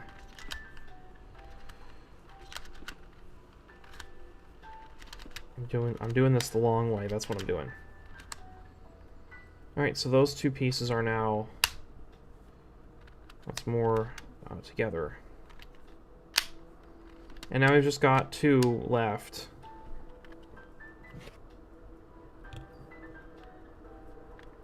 And I want to put the yellow up there. So that's soonable. That's soon-worthy. So we can just do soon with RKT, so R, U, R prime, U, R, U2, R prime. And those two are now up and together with that.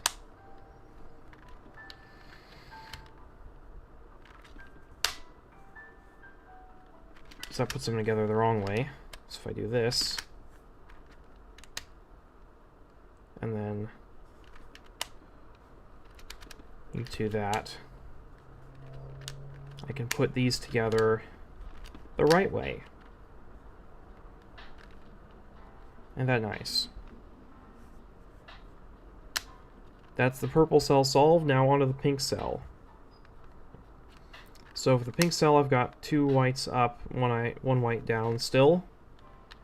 So I want to put that white down where this one is because it's in the wrong place.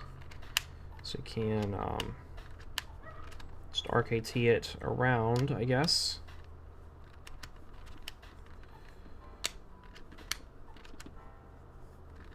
And then just go like that. And put it back up.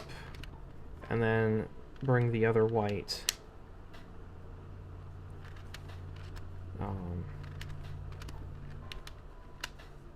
down, bring it up into that slot, and bring the slot back up.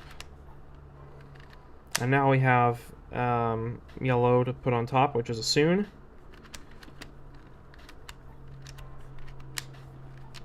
Right. You are E2. Right. Alright, and that is a double whatever it is perm. So R2 U, R2 V, R2 V,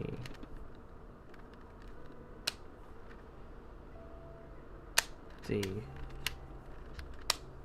R2. Wait, what? What am I doing? We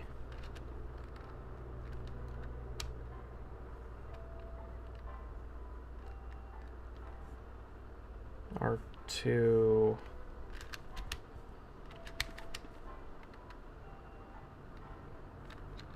U R2 no. Somewhere along the way I lost the thread of that algorithm and what it was doing. So let's just come back around to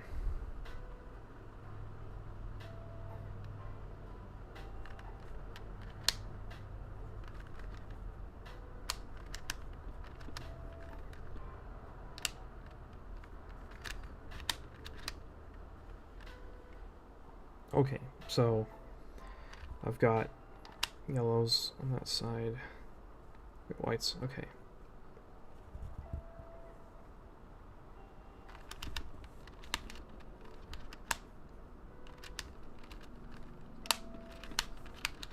I'm just kind of freehand in now because I don't know what to do here. Alright, so those whites can go back together. Okay, that did it. That actually did it somehow. I'm not sure how. Oh. Those 2 white pieces ended up swapped. Wait, but the other ones didn't. Yeah. So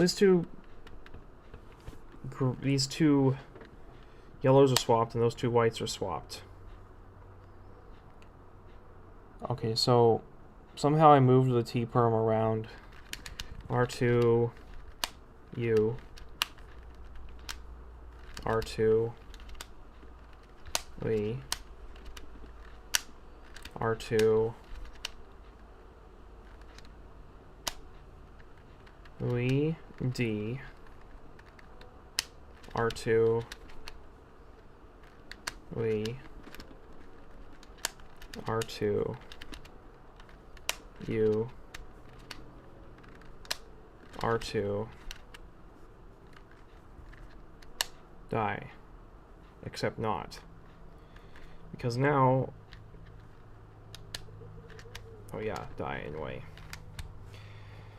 Okay, and now I have to swap these 2 pieces, those 2 guys right there, which is just another long T-perm. Just R2 U R2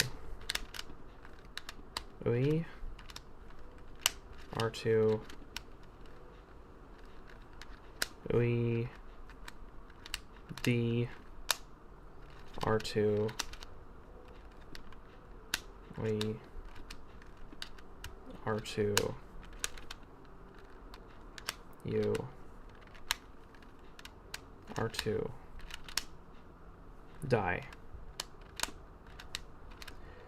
And reorient, and solved.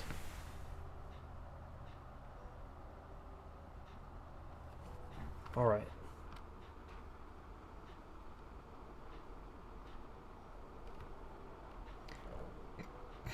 I can't believe that this is a thing that I now have. So cool.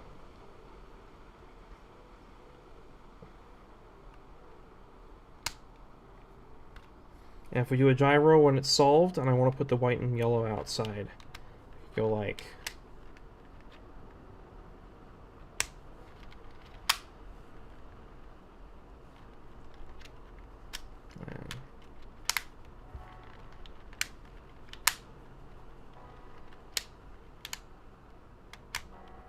Oh wait, that's not a...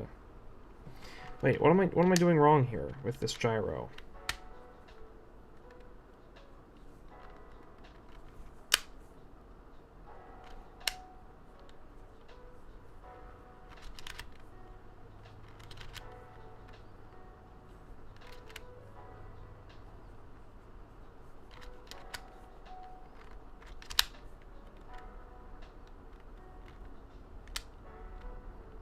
What? Okay.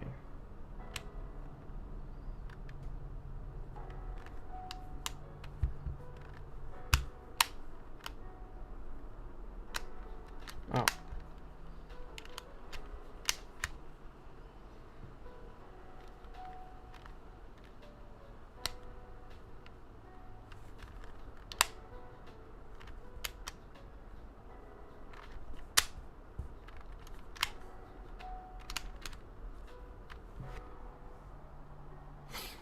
Okay, I really want to figure out my own gyro algorithm now.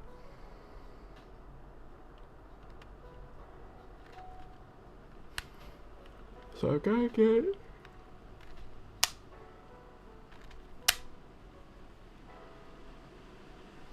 Oh.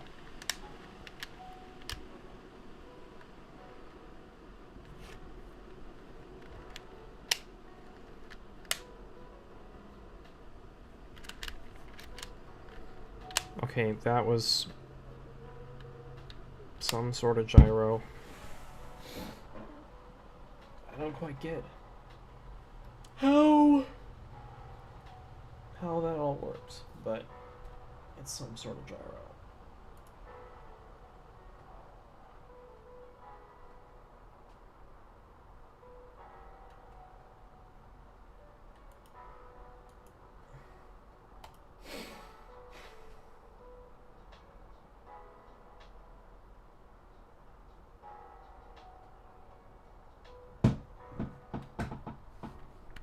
Alright, so let's say I wanted to gyro green and blue to the outsides, so I would go like stack, destack, and then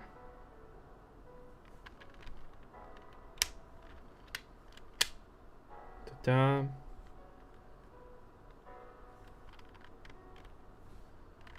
done,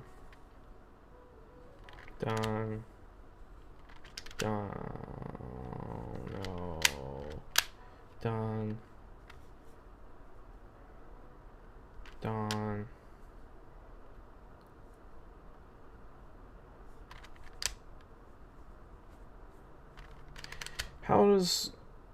How does yellow end up?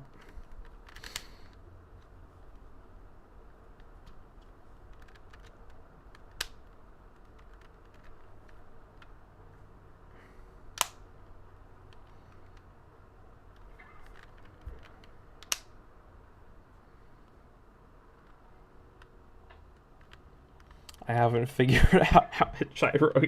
I thought I knew how to gyro just from watching the videos, but clearly I do not. Okay, so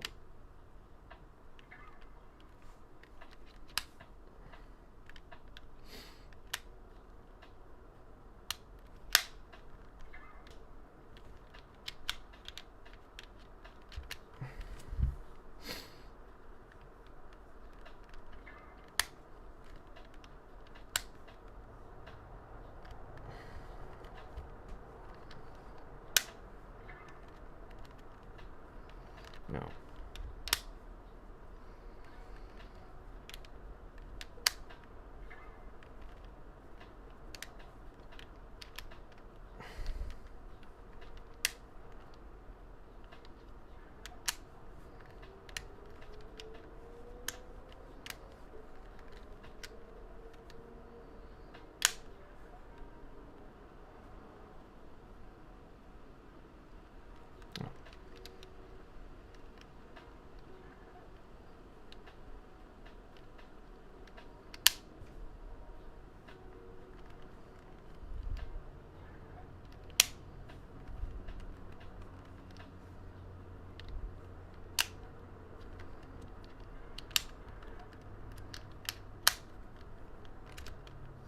Huh.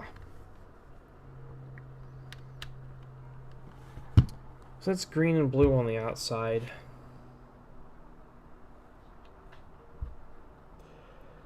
Let's say I want to put red and orange on the outside.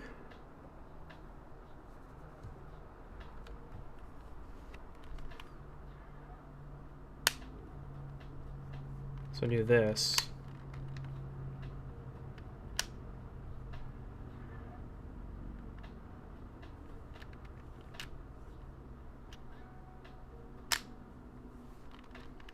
And that puts them cells separate. But it leaves... No, so we do this, this, no,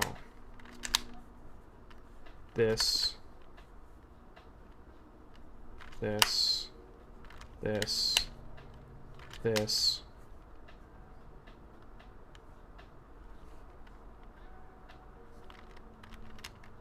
wait.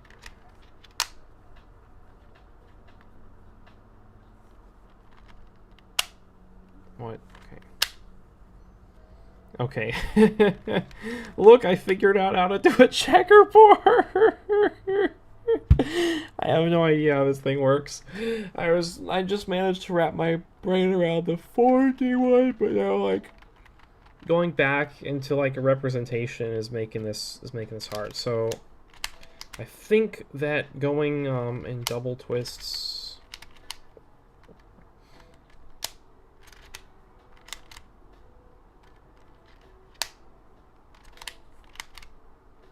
Okay, that changes which ones are checkerboarded, but it didn't undo the checkerboarding in the first place.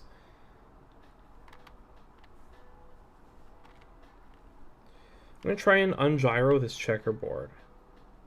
So restack. Switch these.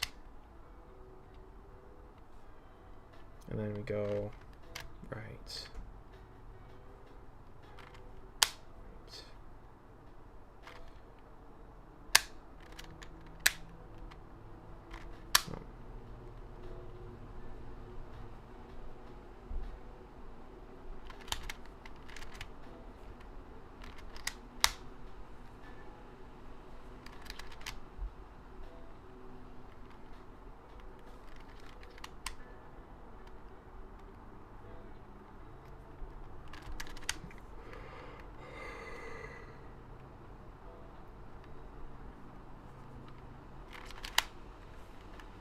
Oh. Okay, I'm not sure how that happened, but somehow some checkerboarding and uncheckerboarding was done in the midst of that gyro-ish thing. Anyway, this has been assembling Melinda's 2x2x2x2, which, as thou canst see, I have indeed done. Check out the inside of that. Doesn't that just look awesome? I like that. Let me make an M out of that. M is the first letter of my name, and so I like try and make stuff into it sometimes. So I can get like a side there, another side there. These guys, though, like, the challenge is... Oh no, that's fine, that works. So you can go like...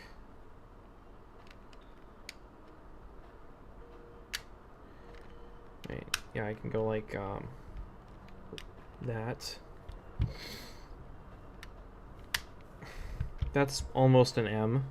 Like, it's not an M at all, but it's like kind of sort of an M in some ways. All right. That's gonna be it for... I didn't actually end up using Magic Cube 4D here. But yeah, that's gonna be it for me, and I'm out. Bye.